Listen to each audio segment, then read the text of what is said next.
തിയോളജിയുടെ മിടുക്ക് കൊണ്ടുവന്നുമല്ല ദൈവം പ്രവർത്തിക്കുന്നത്. നമ്മുടെ ഭാഷയുടെയോ പ്രാസത്തിൻ്റെയോ മെച്ചത്തിലൊന്നുമല്ല ദൈവം പ്രവർത്തിക്കുന്നത്. ഒന്നുമല്ല. നമുക്കങ്ങനെ നമുക്കെല്ലാം അങ്ങനെ ചിന്തയുണ്ട്. ഞാൻ പറഞ്ഞെങ്കിൽ ഏക്കുകൊള്ളുന്നു. സാറ് കൊടുത്തൊരു പ്രയോഗമുണ്ട്. കുഞ്ചച്ചേടത്തെ യോഗമായുണ്ട് സൈമൺ സാറിനെ പറ്റി പറയുന്നതുകൊണ്ട് കുഴപ്പമൊന്നുമില്ല. യേശുവിനെ പറ്റി പറയുന്നില്ലെന്ന് ഇന്നാളൊരാൾ പറഞ്ഞു. എന്നാ ചെയ്യാൻ? അപ്പൊ സാറ് കൊടുത്തിരിക്കുന്ന ഒരു പ്രയോഗം, കാശിന് കൊള്ളാതുള്ള കരത്തിൻ താടിയല്ലാൽ നാസിറായൊരു ശിംശോൻ 1000 ഫലിസ്ത്യരെ കാശിനീതൊന്നിൽ കൊന്നു വീഴ്ത്തുവാൻ കഴിഞ്ഞെങ്കിൽ ഈശനെ നിനക്കെന്നാൽ പുശകമെന്തെന്നുള്ളൂ. കാശിന് കൊള്ളുന്നതല്ല കഴുതയുടെ താടിയല്ല. കഴുതയെ തന്നെ അത്ര തൃപ്തിയല്ല കടൽ പിടിച്ചൊടുക്കുക പതിവ്. പിന്നെ ആരെങ്കിലും കഴുതയെ വീണ്ടും കൊള്ളണമെങ്കിൽ പകരം ആട്ടിൻകുട്ടിയെ ആടിനെ കൊടുത്തേച്ചാരാ കഴുതേ. പണ്ടൊക്കെ നമ്മുടെ ആൾക്കാർ ചെയ്യുമായിരുന്നു, മുട്ട കൊടുത്തേച്ച് ഉണക്കമീൻ മേടിക്കുമായിരുന്നു. ആളൊക്കറിയാൻ മേല മുട്ടയുടെ വിചാരം എന്നതാ. ോടി ഞാൻ കണ്ടതാ ഒരമ്മ മുട്ട കൊടുത്തേച്ച് ഉണക്കമീൻ തരാൻ. അത് പോട്ടെ. അപ്പൊ അതുകൊണ്ട് ഈ കഴുതയെ വീണ്ടും കൊള്ളാൻ ആട്ടിൻകുട്ടിയെ കൊടുക്കണം. അതിന് മെനക്കെടുകയല്ല, കഴുതയുടെ പടലി പിടിച്ചോടിക്കുക പതിവ്. തന്നെയുമല്ല കഴുതയുടെ പച്ചത്താടിയല്ല. എനിക്കൊന്ന് ചൊവ്വനെ പിടിക്കാൻ പോലുമുള്ള വശമില്ല. പക്ഷെ പെലിസ്തീന് വന്ന് അങ്ങോട്ട് പട നിരന്നപ്പം ശിംശോൻ നോക്കിയപ്പോ ഒന്നുമില്ലാതിരിക്കും. നോക്കിയപ്പോൾ ഒരു കഴുതയുടെ താടിയല്ലേ. ചാടി ഇങ്ങെടുത്ത് എൻ്റെ ഭാഷ പറഞ്ഞ താടിയിലെടുത്തപ്പോഴേ അതിനകത്ത് അഭിഷേകം വ്യാപരിച്ചു. അങ്ങനെ വ്യാപരിക്കും. കാരണം ശൗല് മരിച്ചപ്പം ഇങ്ങനൊരു വിലാപകാവ്യത്തിൽ ഇങ്ങനൊരു പദമുണ്ട്, ശൗലിൻ്റെ തൈലാഭിഷേകം ഇല്ലാത്ത പരിച. അപ്പം അഭിഷുദ്ധന്മാർ കയ്യിൽ എന്തെങ്കിലും പിടിച്ചാൽ അതിനൊരു അഭിഷേകം ഉണ്ട്.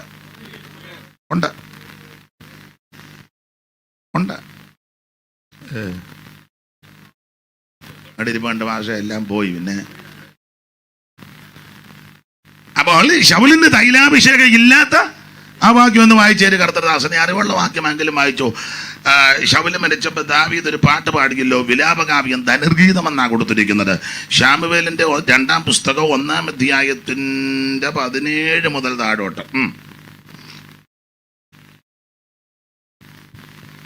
അവൻ യഹൂദ മക്കളെ ശൗലിനെയും അവന്റെ മകനായ യോനാഥാനെയും കുറിച്ച് വിലാപഗീതം ചൊല്ലി. അവൻ യഹൂദ മക്കളെ ഈ ധനുർഗീതം അഭ്യസിപ്പിക്കുവാൻ കൽപ്പിച്ചത് ശൂരന്മാരുടെ പുസ്തകത്തിൽ എഴുതിയിരിക്കുന്നുവല്ലോ. ഇസ്രായേലേ നിന്റെ പ്രതാപമായവർ, ഇസ്രായേലേ നിന്റെ പ്രതാപമായവർ നിന്റെ ഗിരികളിൽ നിഹതന്മാരായി പട്ടുപോയത് എങ്ങനെ? ഗത്തിൽ പ്രസിദ്ധപ്പെടുത്തരുത്, അസ്കലോം വീഥികളെ ഘോഷിക്കരുത്, ഫെലിസ്ത്യ പുത്രന്മാർ സന്തോഷിക്കരുത്, അഗ്രചർമ്മികളുടെ കന്യകമാർ ഉല്ലസിക്കുകയും അരുത്.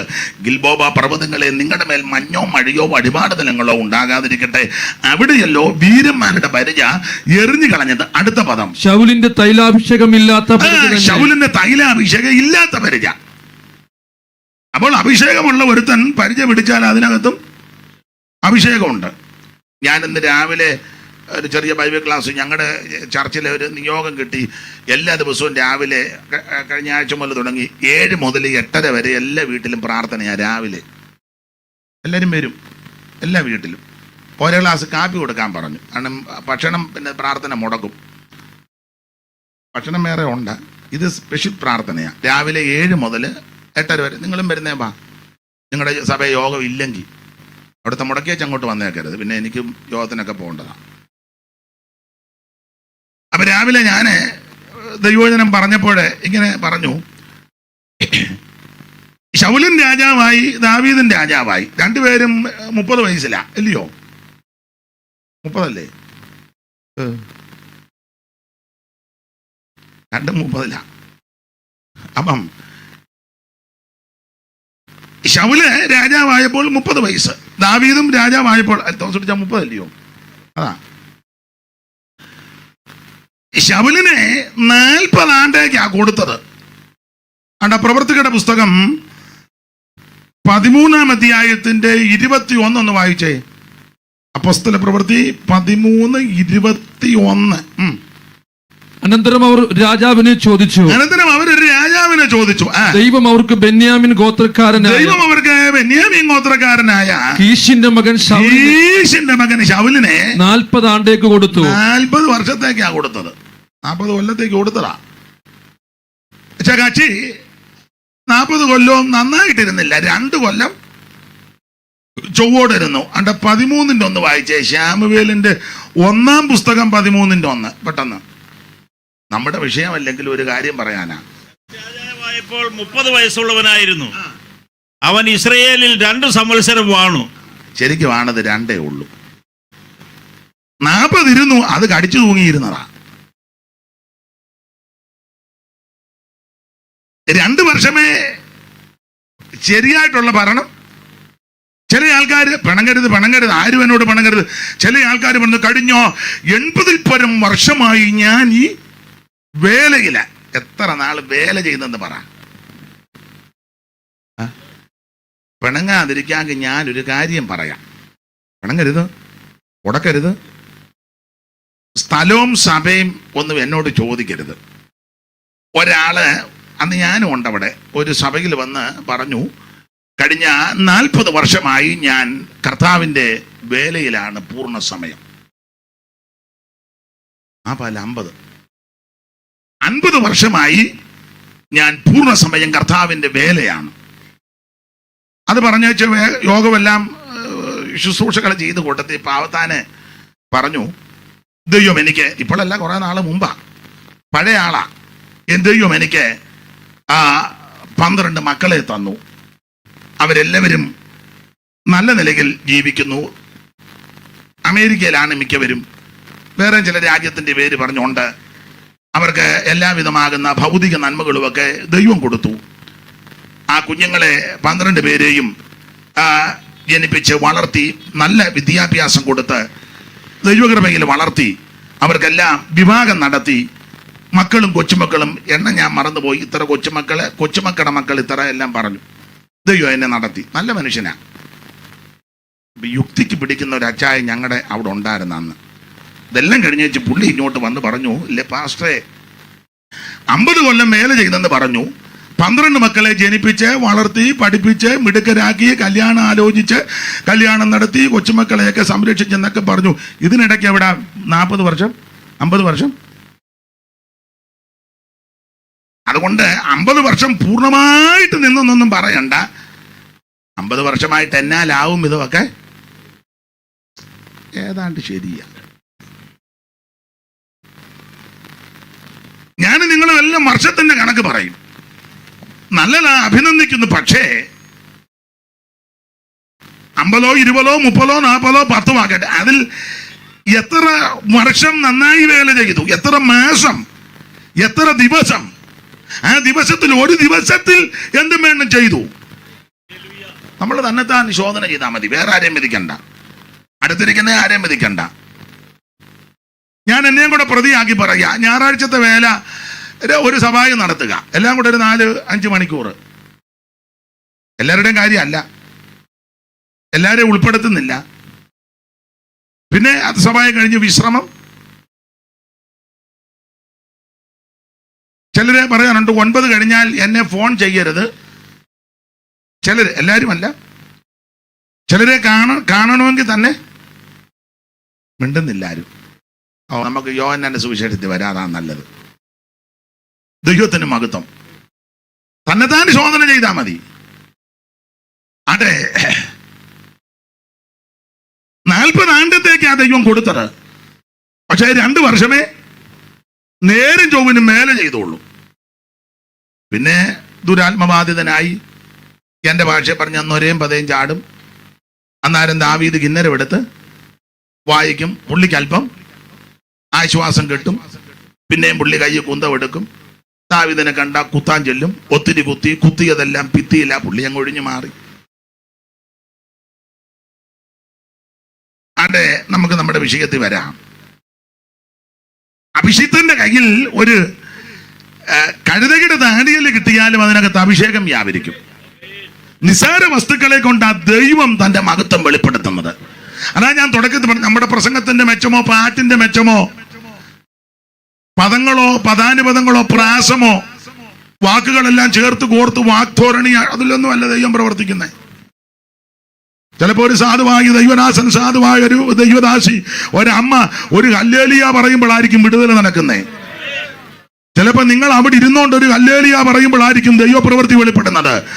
അവൻ നമ്മുടെ മിടുക്ക് കൊണ്ടോ നമ്മുടെ ശ്രേഷ്ഠത കൊണ്ടൊന്നുമല്ല, ദൈവം കരുണ ചെയ്യുന്നതാ. Praise the lord. അപ്പോൾ സാറ് കൊടുത്തിരിക്കുന്ന പ്രയോഗം, കാശിന് കൊള്ളാനുള്ള കരത്തിൻ താടിയല്ലാൽ, കരം കഴുത, കരത്തിൻ താടിയല്ലാൽ നാസിറായൊരു ശിംശോൻ 1000 ബലിസ്ത്യരെ കാശിനി തന്നിൽ കൊന്നു വീഴ്ത്തുവാൻ കഴിഞ്ഞെങ്കിൽ ഈശനെ നിനക്കെന്നാൽ ദുശകമെന്തെന്നുള്ളൂ. സപ്തവർണ്ണങ്ങളുടെ മിശ്രണമായുള്ള ഒരു സപ്തസപ്തിയിൽ കിരണങ്ങളാൽ കാർമേഘവും ചിത്രവർണ്ണോജ്വലമാം ചാപമായി തീരുമെങ്കിൽ ഉത്തമാ നിൻ ദീപ്തിയാൽ എൻ ബുദ്ധി ശോഭിക്കില്ലേ. ശാസ്ത്രമൊന്നും അറിയത്തില്ലെങ്കിലും ആ പ്രയോഗമാ. സൂര്യന്റെ കിരണങ്ങൾ കാർമേഘത്തിലേക്ക് നിബദിച്ചു കഴിയുമ്പോൾ വർണ്ണശബളമായ ചാപം, വില്ല്, മഴവില്ല് എന്ത് സുന്ദരമായ, എന്ത് മനോഹരമായ, കണ്ണുകൾക്ക് എന്ത് ആനന്ദമാണ്, നയനമനോഹരമല്ലേ. ആ വർണ്ണശബളമായ മഴവില്ല് നിൽക്കും. ദൈവത്തിന്റെ ദൈവം സൃഷ്ടിച്ച സൂര്യന്റെ കിരണം നിബദിക്കുമ്പോൾ, ഈ കാർമേഘത്തിലേക്ക് നിബദിക്കുമ്പോൾ അത് വർണ്ണശബളമായ ആ മഴവില്ലായി നിർത്തുവാൻ ദൈവത്തിന് കഴിയുമെങ്കിൽ, ദൈവം നിന്നെ ദൃഷ്ടി വെച്ച് നോക്കിയാൽ നിന്റെ സകല കേടുപാടും മാറും. ഉത്തമാ നിൻ ദീപ്തിയാൽ എൻ ബുദ്ധി ശോഭിക്കില്ലേ. മോശയിന്നാവിനെ നീ പ്രവർത്തിക്ഷമമാക്കി. വിക്കും തടിച്ചതാവുമൊക്കെ ഞാൻ ആ ഭാഗത്തേക്ക് പോകുന്നില്ല. ജന്മനാ ഒന്നും വിൽക്കാനല്ലായിരുന്നെന്ന. കാരണം മോശ മിസ്രയീമ്യരുടെ സകല ജ്ഞാനവും അഭ്യസിച്ചു, വാക്കിലും പ്രവൃത്തിയിലും സമർത്ഥനായെന്ന അപ്പോസ്തല പ്രവൃത്തി 7:22 തെളിയിച്ചിരിക്കുന്നത്. അപ്പൊ ജന്മനാ വലിയ വിക്കില്ലായിരുന്നെന്നാ പറയുന്നത്. ഇവിടെ സാറന്മാരും ഒക്കെ ഇരിക്കുന്നുണ്ട്, പേടിച്ചാ പറയുന്നത്, ക്ഷമിക്കണേ, ദൈവത്തിന്റെ മഹത്വം. ജന്മനാ വിക്കില്ലായിരുന്നെന്നാ. പിന്നെ വേറൊരാൾ പറഞ്ഞേക്കുന്നത് കല്യാണം കഴിഞ്ഞേ പിന്നെ ആയിരുന്നെന്നാ. ഏതാണ്ട് ശരിയാകാൻ സാധ്യത ഉണ്ട്. കാരണം ഒരുത്തനെ തല്ലിക്കൊന്നേച്ച ഉടനെ ഒറ്റ ഓട്ടം ഓടി വന്ന മൂച്ചിന് കല്യാണവും കഴിച്ചു. അപ്പം അവർക്കും തിരക്കാനൊത്തില്ല അങ്ങനെ വന്നതെന്ന്. ചില ഗൾഫിൽ നിന്ന് വന്ന ഉടനെ ഞങ്ങൾ കല്യാണം നടത്തും. പെട്ടെന്നായതുകൊണ്ട് ശരിക്കും അന്വേഷിക്കാൻ. പിന്നെ 2 ആഴ്ച കഴിയുമ്പോഴാണ് ജോലിക്കുട്ടി ജോലി പോയ അവിടെ വന്നത്. പിന്നെ ഒരു പരുവത്തിനൊക്കെ ഇങ്ങനെ നിന്ന് പിന്നെ ഇനി മാറാനും ഒക്കുകയില്ല.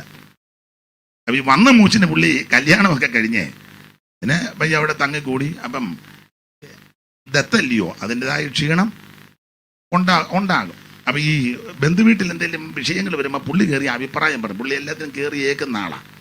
അതിൽ ഒരു മിസ്രയീമിനും എബ്രാഹിനും കൂടെ ശണ്ട ഉണ്ടാക്കിയ പുള്ളി കയറി ഏറ്റു. പിറ്റേന്ന് 2 എബ്രായർ തമ്മിൽ ശണ്ട ഉണ്ടാക്കിയപ്പോഴും പുള്ളി കയറി ഏത് കേസും പുള്ളി ഏക്കും. അപ്പം ഈ ബന്ധുവീട്ടിൽ ചെന്നപ്പം കേസുകളെല്ലാം പുള്ളി കയറി അമ്മായിപ്പനോടായി ഇത്രോട് പറയാം അച്ഛാ എന്നാ അമ്മായി പറയാം. പിന്നെയും പുള്ളി സിപ്പോറായും അപ്പനും അളിയന്മാരും ഒക്കെ, മോശയുടെ അളിയൻ എന്നൊക്കെ ബാക്കിയുള്ള അളിയന്മാരുണ്ട്. അളിയന്മാരും പെങ്ങളും ഒക്കെ എന്തെങ്കിലും പറയുമ്പോഴേ പുള്ളി എടി. അപ്പൊ ഇങ്ങനെ ഈ ഇത്ര ഒന്ന് വിളിച്ചതാ സിപ്പോറ എന്ന് വിളിച്ചു. ഇങ്ങനെ പറഞ്ഞ് പുള്ളി വിക്കായെന്ന് ചിലര് പറയുന്നു. ഏതാണ്ട് ലക്ഷണവും സാഹചര്യവും കണ്ടിട്ട് അത് അങ്ങനെ ആകാനുമാ സാധ്യതയെന്നും തോന്നി. എന്തായാലും വിക്കായി. എന്തായാലും ദൈവം വിളിച്ചപ്പോൾ പുള്ളി ഒഴികഴി പറഞ്ഞു, എന്നെ കൊണ്ടൊക്കത്തില്ല, കുഴപ്പമില്ല, അഗരോനെ നിന്റെ വായാക്കി നിർത്തും. അങ്ങനെയുള്ള മോശയുടെ നാവിനെ പ്രവർത്തിക്ഷമമാക്കിയെന്ന. മോശയിൻ നാവിനെ നീ പ്രവർത്തിക്ഷമമാക്കി, സ്വാശയം കഴുതയെ കൊണ്ട് നീ പറയിച്ചു. ബലിയാൻ കഴുതയ്ക്കിട്ട് 3ാമത് അടിച്ചപ്പോ കഴുതയുടെ വാ ദൈവം വന്ന് തുറന്ന് കഴുത തിരിഞ്ഞേച്ച് പറഞ്ഞു, എൻ്റെ അച്ഛാ എന്നെ ഈ 3 വട്ടം അടിപ്പാൻ ഞാൻ അച്ഛനോട് വല്ലോ കാലമല്ല എൻ്റെ നെഞ്ചത്ത് കയറി അച്ഛൻ ഈ ശുശ്രൂഷയ്ക്ക്. എന്നിട്ട് പിന്നെ എന്നെ അടിക്കുകയാണെന്ന് ചോദിച്ചു. പുള്ളി പറഞ്ഞു, ഈ വാളുണ്ടായിരുന്ന എന്നെ ഞാനിപ്പം സ്വാശയം, ആശയപ്പശകൊന്നും ഇല്ലാതാ കഴുത പറഞ്ഞത്. സ്വാശയം കഴുതയെ കൊണ്ട് നീ പറയിച്ചു, ദാശരെ പ്രഭാഷണ പടുക്കളാക്കി തീർത്തു. ദാശർ ഷായ, ദാശർ ദാസർ സായല്ല ഷാ, സാ വേറെ ഷാ വേറെ. ദാശരെ, ദാശർ എന്ന വാക്കിന്റെ അർത്ഥം ധീവരര് അല്ലെങ്കിൽ മുക്കുവര്. ധീവരര് അല്ലെങ്കിൽ മുക്കുവര്. ദാശരെ, ദാശരെ പ്രഭാഷണ പടുക്കളാക്കി തീർത്തു. മീൻ പിടിച്ചു കിടന്ന ആൾ ഒരൊറ്റ പ്രസംഗം പ്രസംഗിച്ചപ്പോ 3000 എണ്ണ കയറിയത്. ഡോക്ടർ അവിടെ ഇരിപ്പുണ്ടായിരുന്നു, ലൂക്കോസ്. പുള്ളി പ്രസംഗിച്ചിട്ട് പുള്ളിയെ ആവശ്യമാ, സഭയ്ക്ക് എല്ലാവരും ആവശ്യമാ. മീൻ പിടിക്കുന്നവനും ആവശ്യമാ, ഡോക്ടറും ആവശ്യമാ, കാശുള്ളവനും ആവശ്യമാ, കാശില്ലാത്തവനും. എല്ലാരും കൂടെ ഉള്ളതല്ലയോ? എല്ലാ വിഭാഗത്തിൽ നിന്നും മാനസാന്തരപ്പെട്ട് രക്ഷിക്കപ്പെട്ട് കൂട്ടമല്ലയോ സഭ? ഒരു വിഭാഗക്കാര് മാത്രം കൂടുന്നൊന്നും സഭയല്ല. ചെല്ലുപടത്തില്ലേ അവര് ഡോക്ടർമാര് മാത്രമേ ഉള്ളൂ അവിടെ, അത് ആശുപത്രി ആയിരിക്കും, സഭയൊന്നുമല്ല.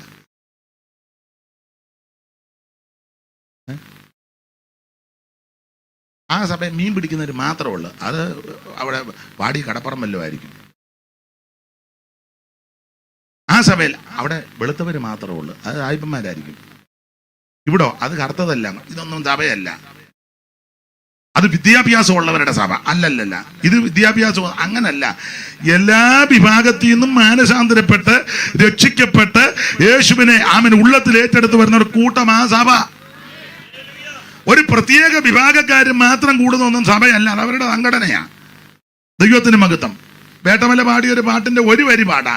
ഇതുവരെ പല പല ജാതികളിലുന്നവർ യേശുവിലൊന്നാകും. ഇതുവരെ പല പല ജാതിയിൽ ഇരുന്നവർ യേശുവിലൊന്നാകും. അന്ന് പലവിധ കളറുകൾ കാണുകയില്ലായകയാൽ പരനോട് തുല്യരാകും. അന്ന് പലവിധ കളറുകൾ കാണുകയില്ലായകയാൽ പരനോട് തുല്യരാകും.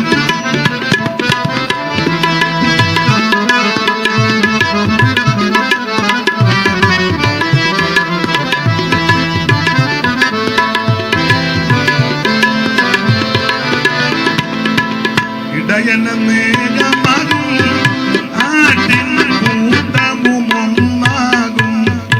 ഇടയനേകമാകും ആട്ടിൻ കൂട്ടവും ഒന്നാകും. ഇതുവരെ പല പല ജാതിയിൽ ഇരുന്നവർ യേശുവിലൊന്നാകും.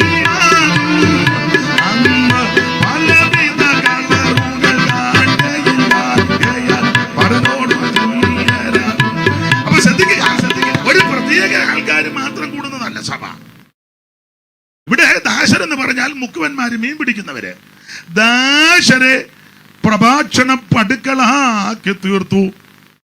മീൻ പിടിക്കാൻ പോയിക്കൊണ്ടിരുന്ന പത്രോസ് ഒറ്റ പ്രസംഗം പ്രസംഗിച്ചപ്പം 3000 എണ്ണ അകത്ത് കയറി. സ്തോത്രം. ഞാൻ പറഞ്ഞത്, ചൊല്ലിയത് നിസാര വസ്തുക്കളെ കൊണ്ടൊക്കെ ദൈവം തന്റെ മഹത്വം വെളിപ്പെടുത്തും. എനിക്ക് കഴിവില്ല, കളറില്ല, വിദ്യാഭ്യാസമില്ല, കുടുംബശ്രേഷ്ഠതയില്ല, ഇതിനകത്ത് പിടിയില്ല, പിടിപ്പില്ല, ഒന്നും ചിന്തിക്കരുത്. നീ ദൈവസന്നിധി ഒന്ന് സമർപ്പിച്ചാൽ ദൈവം നിന്നെ തൻ്റെ കരത്തിലെടുക്കും. ദൈവത്തിന് കഴിയാത്ത ഒരു കാര്യവുമില്ല. ദൈവത്തിന് മഹത്വം. ഞാൻ എന്തിനാ ഇവരുടെ എല്ലാം കാര്യം പറഞ്ഞത്? എൻ്റെ കാര്യം പറഞ്ഞാൽ പോരെ. വിദ്യാഭ്യാസമില്ല, വിവരമില്ല, അത് നിങ്ങൾക്കറിയാം. എന്നെപ്പറ്റി ഒത്തിരി ആക്ഷേപങ്ങളിൽ ഒത്തിരി ഒന്നിതാ, അയാൾക്ക് വിവരമില്ലെന്നാ പറഞ്ഞത്. സത്യമായ കാര്യമാണ്, വിവരമില്ല. ഇല്ലെന്ന് ഞാൻ തന്നെയല്ലേ പറഞ്ഞ, ഇല്ലെന്ന്. വിവരമില്ല. വേറൊരാൾ പറഞ്ഞ അയാൾക്ക് സ്റ്റാൻഡേർഡ് ഒന്നും ഇല്ല. എനിക്ക് സ്റ്റാൻഡേർഡ് ഉണ്ടെന്ന് ഞാൻ ഇന്ന് വരെ പറഞ്ഞിട്ടില്ല, നാളെ ഇനി പറയുന്നുമില്ല. ഇല്ലല്ലോ, സ്റ്റാൻഡേർഡ് ഇല്ല. ഇന്നാളൊരാൾ പറഞ്ഞ അയാൾ കുടുംബത്തിൽ പിറന്നവനൊന്നും അല്ലെന്ന്. ഞാൻ പറഞ്ഞില്ല, അതും സത്യമാണ്. ആശുപത്രി പ്രസവിച്ചെന്ന അമ്മ പറഞ്ഞു കേട്ടേക്കുന്നു. കുടുംബത്തിലല്ല പറഞ്ഞത്. ഞങ്ങളുടെ ഒരു അച്ചായന് വളരെ വേണ്ടപ്പെട്ട ആളാണ്, ഇപ്പോഴും ഉണ്ട്. പുള്ളി ഒരിക്കൽ പറഞ്ഞ അവനെ വിവരമില്ല, അവൻ്റെ പുള്ളി പറഞ്ഞ ഭാഷ അതുപോലെ പറയാം. അവൻ്റെ തന്ത കള്ളഷാപ്പുകാരനല്ലയോ, അതിൻ്റെ വിവരമുള്ളെന്ന്. അതും സത്യമാണ്, സത്യം. എൻ്റെ അപ്പന് കള്ളഷാപ്പിലൊരു ചെറിയ ജോലിയായിരുന്നു, സപ്ലയർ. അപ്പം യൂണിയൻ തൊഴിലാളിയാ. അതിൽ നിന്ന് കിട്ടുന്ന തുച്ഛമായ ആ ശമ്പളം കൊണ്ടാണ് ഞങ്ങൾ 4 മക്കളെയും, പിന്നെയും പ്രാരാബ്ധം ഉണ്ടായിരുന്നു, അവരെല്ലാം എൻ്റെ അപ്പം വളർത്തി. എനിക്കതിൽ അഭിമാനമാണ്. അതെ, അഭിമാനമാണ്. ഞാൻ പറയുന്നത് അല്പം കടന്നു പോയോന്ന് ചിന്തിക്കരുത്. എൻ്റെ അപ്പൻ എൻ്റെ അമ്മ രണ്ടുപേരും തെറ്റിദ്ധരിക്കരുത്. ഒരു കുഞ്ഞുങ്ങളുടെ അടുക്ക പോലും കൈ നീട്ടാൻ ഞങ്ങളെ ഇടയാക്കിയില്ല. ഇല്ല. അല്ല, പള്ളിക്കൂടത്തിൽ പോകാൻ പെൻസിൽ മേടിച്ച് തരണേ, അതിന് തരണേ, ബുക്ക് മേടിച്ച് തരണേ, കൊച്ചുങ്ങളെ വളർത്താൻ ബുദ്ധിമുട്ടാ. എൻ്റെ പെന്തിക്കോസുകാരൊന്നും അല്ലായിരുന്നു ഒന്നിനും. ആ കള്ള് ഷാപ്പിലെ ചെറിയ ജോലി, രാവിലെ എൻ്റെ അപ്പം പോവും, വൈകിട്ട് 9:10 ആകുമ്പോഴാണ് വരുന്ന പാവം. എൻ്റെ അമ്മ എന്ത് ജോലി ചെയ്തിട്ടുണ്ട് പാടത്ത്. ഞങ്ങളുടെ പുറകിലെല്ലാം പാടമാണ്. കൊയ്യാനും മെതിക്കാനും കഷ്ടപ്പെട്ടു ഒത്തിരി. ഞാൻ ഇന്നലെയും സഭയിൽ ഇതൊക്കെ പറഞ്ഞു. ഞാനിതൊക്കെ എല്ലായിടത്തും പറയും. അമേരിക്ക ചെന്നും പറഞ്ഞപ്പോൾ ഒരാൾ പറഞ്ഞ്, പാസ്റ്റ് നീ അതൊന്നും അപ്പോൾ പോടാന്ന് പറഞ്ഞു. നിൻ്റെ പിന്നെ എൻ്റെ തന്തയുടെ കാര്യം നീ പറയുമോ എന്ന് ചോദിച്ചു. എൻ്റെ തന്തയുടെ കാര്യം നീ ആണോ പറയാൻ? നിനക്ക് വല്ല കുന്തം അറിയാവോ? അത് ഞാൻ തന്നെ പറയണം. അത് പറയുന്നതിൽ എനിക്ക് അഭിമാനമാണ്. എല്ലാം അങ്ങനെ നിങ്ങളുടെ അപ്പന്മാരെ പറ്റി പറയുന്ന അഭിമാനമല്ലേ? അതെ, എൻ്റെ അമ്മയോ കേട്ടോ ജോലിക്കൊക്കെ. അങ്ങനെ വളരെ കഷ്ടപ്പെട്ട് എൻ്റെ അപ്പനും അമ്മയും ഒരുത്തരുടെയും മുന്നിൽ പോയി കൈ നീട്ടാൻ അത് ദൈവം അനുവദിക്കാഞ്ഞതാ. അവരുടെ ആ ഉള്ള സാഹചര്യത്തിൽ ചിലപ്പം ഭക്ഷണം ഒക്കെ എല്ലാം ഒന്നും ചിലപ്പോൾ കിട്ടുകയില്ല. സ്കൂൾ വിട്ട് 4 മണിക്ക് വരുമ്പോഴൊന്നും ഭക്ഷണമൊന്നും ചിലപ്പം കിട്ടുകയില്ല. രാവിലെ ബ്രേക്ക്ഫാസ്റ്റ് ഒന്നും അങ്ങനെ ഞങ്ങൾ എപ്പോഴും ഒന്നും കഴിച്ചിട്ടില്ല. ചിലപ്പം രാത്രി വെച്ചാൽ ചോറിൻ്റെ കാണും, വെള്ളം ഒഴിച്ചിടും. രാവിലെ വരുമ്പോൾ അമ്മ പറയണ്ട പഴങ്കഞ്ഞി കുടിച്ചു പോകാൻ പറയും. അങ്ങനെയൊക്കെയാണ്. അല്ലെ ചപ്പാത്തി, പൂരി, പിന്നെ പൂരിയും കൂരിയൊക്കെ കൊടുത്തവൻ ഒരെണ്ണം അന്വേഷിക്കുന്നില്ലല്ലോ. പൂരി തിന്നുവെച്ചാൽ അതിലേ അങ്ങ് പോയില്ലയോ? പഴങ്കഞ്ഞി കുടിച്ച് ഞാൻ എൻ്റെ അപ്പനെയും അമ്മയും നന്നായിട്ട് ശുശ്രൂഷിച്ചു. ഞാൻ പറഞ്ഞത് മനസ്സിലായോ? പഴങ്കഞ്ഞി കുടിച്ച് ഞാൻ എൻ്റെ അപ്പനെയും അമ്മയും എന്നാലാവും വിധം എല്ലാം മനസ്സിലാകുന്നുണ്ടോ? പൂരിയും ചപ്പാത്തിയും എന്തൊക്കെയാ തങ്കമ്മാമേ ഇപ്പോഴത്തെ കൊച്ചുമകൾക്ക് കൊടുക്കുന്നത്? സമൂസയല്ലേ, വേറെ എന്തുവാണ്? നൂഡിൽസ് വരെ പോലെ കിടക്കുക. കൊടുക്കരുതെന്നൊന്നും അല്ല എൻ്റെ വാദം. കൊടുത്തോ, ഇഷ്ടം പോലെ കൊടുത്തോ. എനിക്ക് അഭിമാനമാണ്. അപ്പൊ അത് അച്ചായൻ പറഞ്ഞത് അവൻ അതിന്റെ സ്റ്റാൻഡേർഡേ ഉള്ളതാ കള്ള് ശരിയാ പറയുന്നുണ്ട്. എനിക്കെന്നാ അഭിമാനമാണ് എനിക്കത്. പക്ഷെ വേറൊരു കാര്യം പറയാം. എൻ്റെ അപ്പം കള്ള് ഷാപ്പിലെ ജോലി ആയിരുന്നാലും കള്ള് കുടിക്കുകയല്ലായിരുന്നു. കുടിക്കല്ലായിരുന്നു. പുക വലിക്കത്തില്ല, കള്ള് കുടിക്കുകയല്ല. ഞാൻ തുറന്നങ്ങ് പറയാം, ഒരു ചീത്ത വർത്താനം പറയുകയല്ല. കേട്ടിട്ടില്ല. ഒറ്റ വാക്കി പറഞ്ഞാൽ ഞാനങ്ങ് തുറന്ന് പറയാം, ഒരു പുല്ലേന്ന് പോലും വിളിക്കുന്ന കേട്ടിട്ടില്ല. എൻ്റെ ചെവി കൊണ്ട് കേട്ടിട്ടില്ല. പക്ഷെ കേടൂടെ തീർത്ത്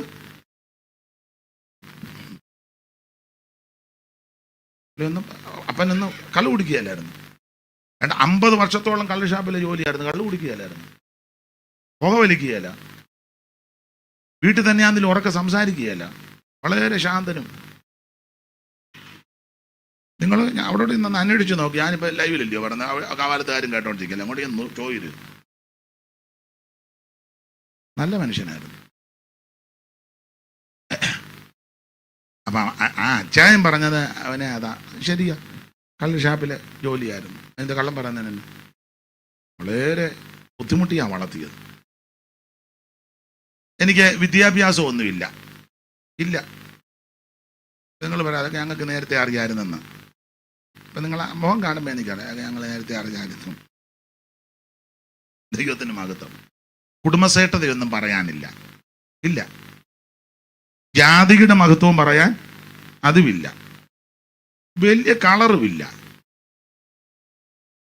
ശബ്ദമാന്നേ അത്ര സുഖമല്ല. എന്നാലും തള്ള പറഞ്ഞ് കാറാതെ വചനം പറഞ്ഞു വെച്ച് പോകാൻ. പാടുന്നെന്ന് പോലും ആ തള്ള പറഞ്ഞില്ല. എന്നാ പാടാതെ നല്ല പറഞ്ഞത്, കാറാതെ.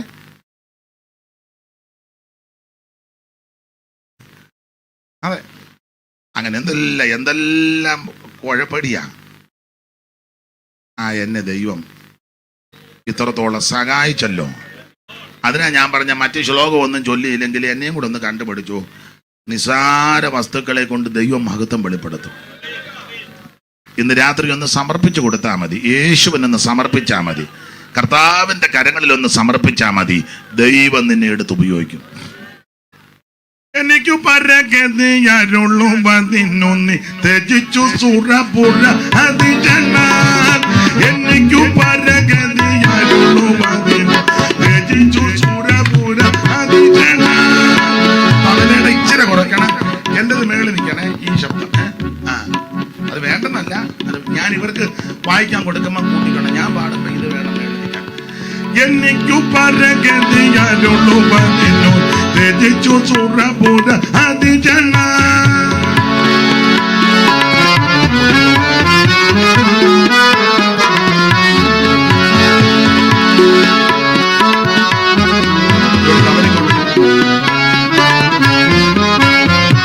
എനിക്കു പരകതിയരുള്ളു 11 ത്യജിച്ചു സുരപുര അതിജനാൽ.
അതുകൊണ്ട് ഇന്ന് രാത്രി നിസാരമെന്ന് നമ്മൾ ഗണിക്കുന്നതിനെയൊക്കെ ദൈവം കാര്യത്തിലെടുത്ത് ഉപയോഗിക്കും.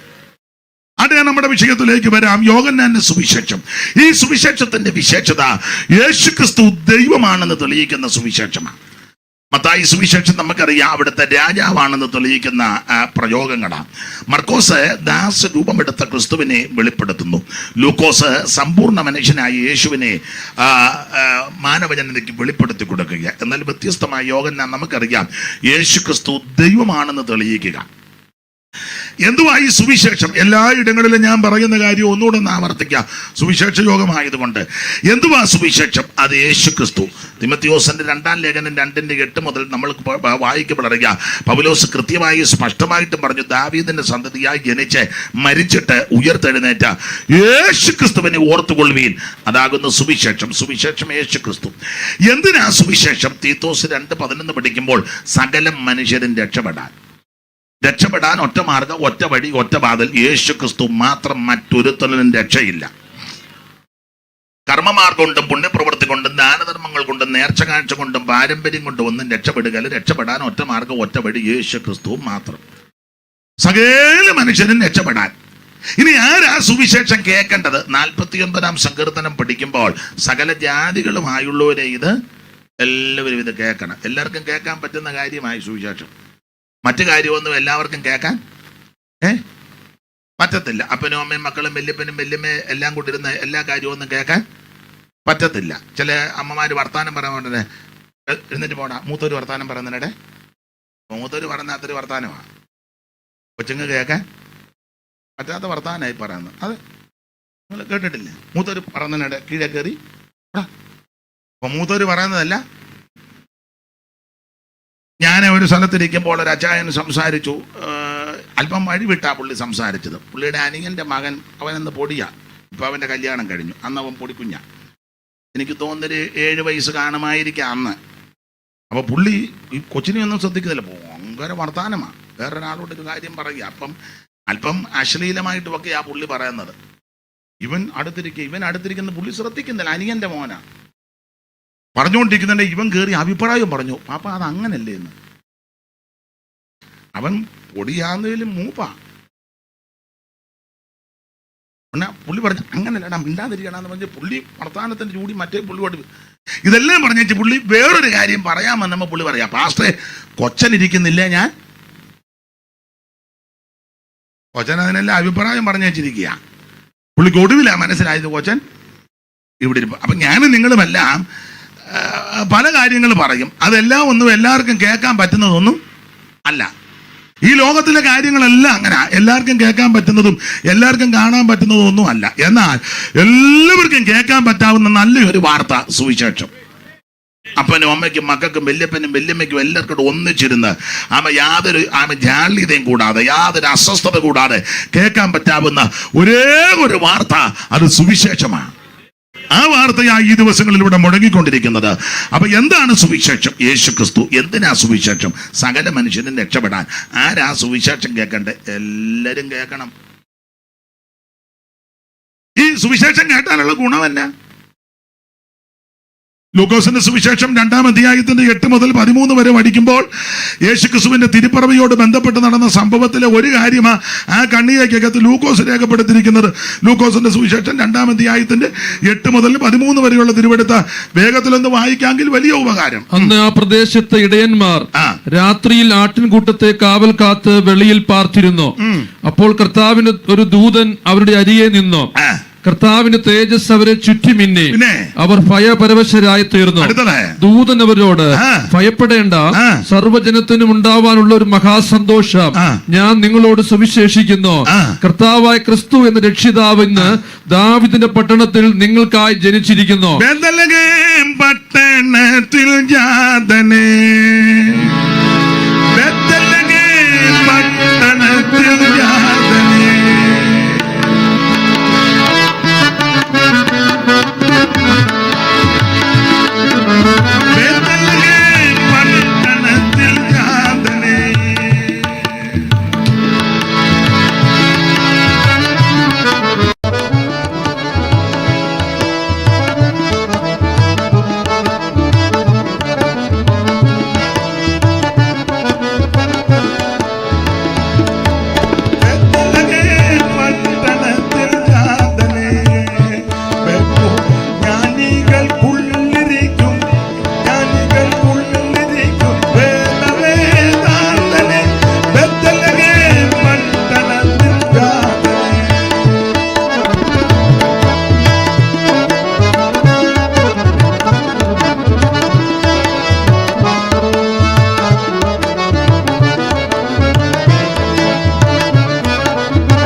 യേശുക്രിസ്തുവിന്റെ തിരുപ്പിറവിയോടുള്ള ബന്ധത്തിലുള്ള കാര്യമാണ് ആ 2-ാം അധ്യായത്തിന്റെ 8 മുതൽ 13 വരെയുള്ളത്.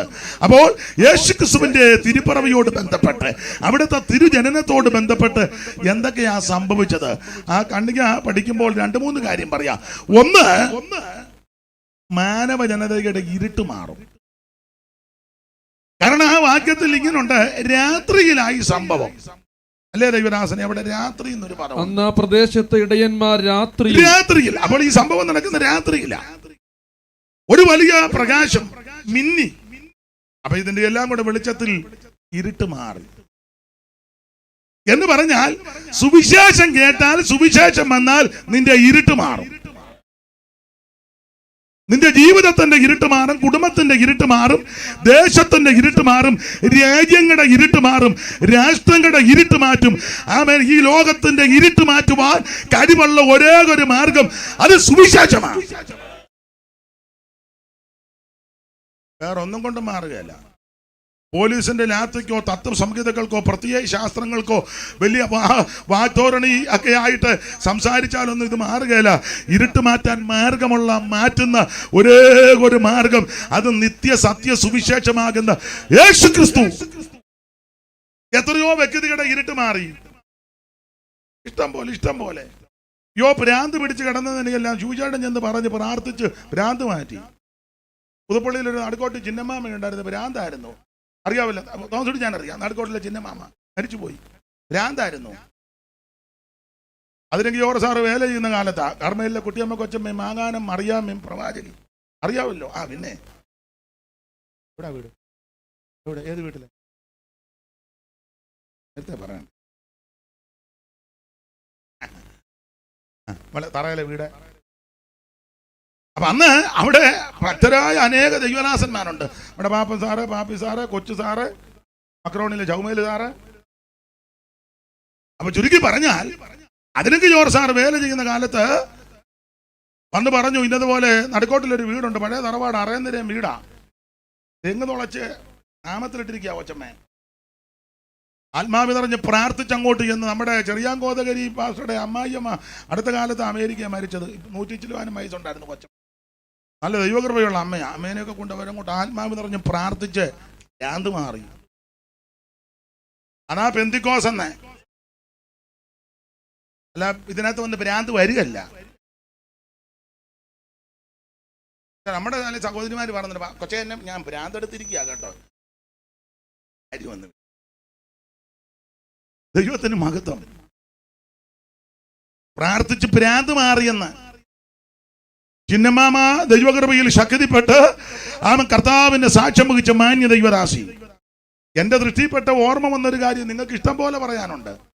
നമ്മുടെ ചെന്നിത്തല ഒരു പായിക്കാട്ട് യോണിച്ചാനുണ്ടായിരുന്നു, അറിയാമല്ലോ. പായിക്കാട്ട് യോണിച്ചാൻ ആർക്കും അറിയാമല്ലേ? പായിക്കാട്ട് യോണിച്ചാൻ ചെങ്ങന്നൂര് ചെന്നിത്തല ഭാര്യ മേരുമാമ പാണ്ടനാട്ടുകാരിയാണ്. യോണിച്ചാനും ഭ്രാന്തായിരുന്നു.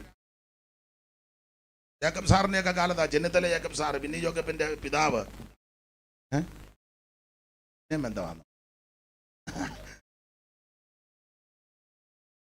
ദൈവത്തിന് മഹത്വം.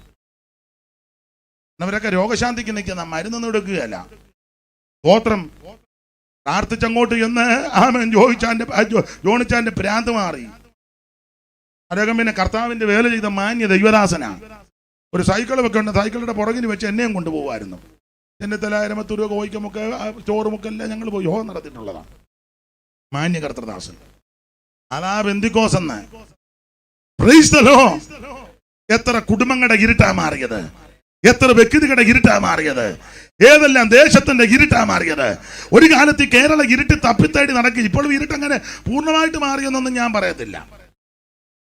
എന്തുവാ ഇരുട്ട്? ഇരുട്ടെന്ന് പറഞ്ഞാൽ ഒരു കാലത്ത് അയിത്തമൊക്കെ അല്ലേ ഇരുട്ടാ, അന്ധകാരമാ. അയിത്തം മുറ്റത്ത് കയറ്റുകയില്ല, തമ്മിൽ സംസാരിക്കത്തില്ല, ഒന്നിച്ച് ഭക്ഷണം കഴിക്കുകയില്ല, കൈ കൊടുക്കുകയില്ല, വീട്ടിൽ കയറ്റുകയില്ല, വെള്ളം കൊടുക്കുകയില്ല, കൊടുത്താൽ തന്നെ കുടിച്ചേച്ച് പാത്രമൊക്കെ കമത്തി വെക്കണം.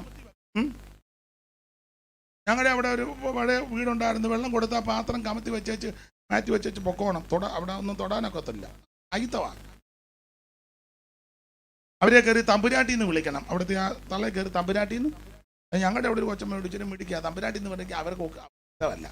അതിന് അവര് അടുക്കളയിലായിരിക്കും. ഇവര് വെള്ളം കുടിച്ചു ചെമ്പിയട്ടി എന്നാണ് ഇവര് വിളിക്കുന്നത്.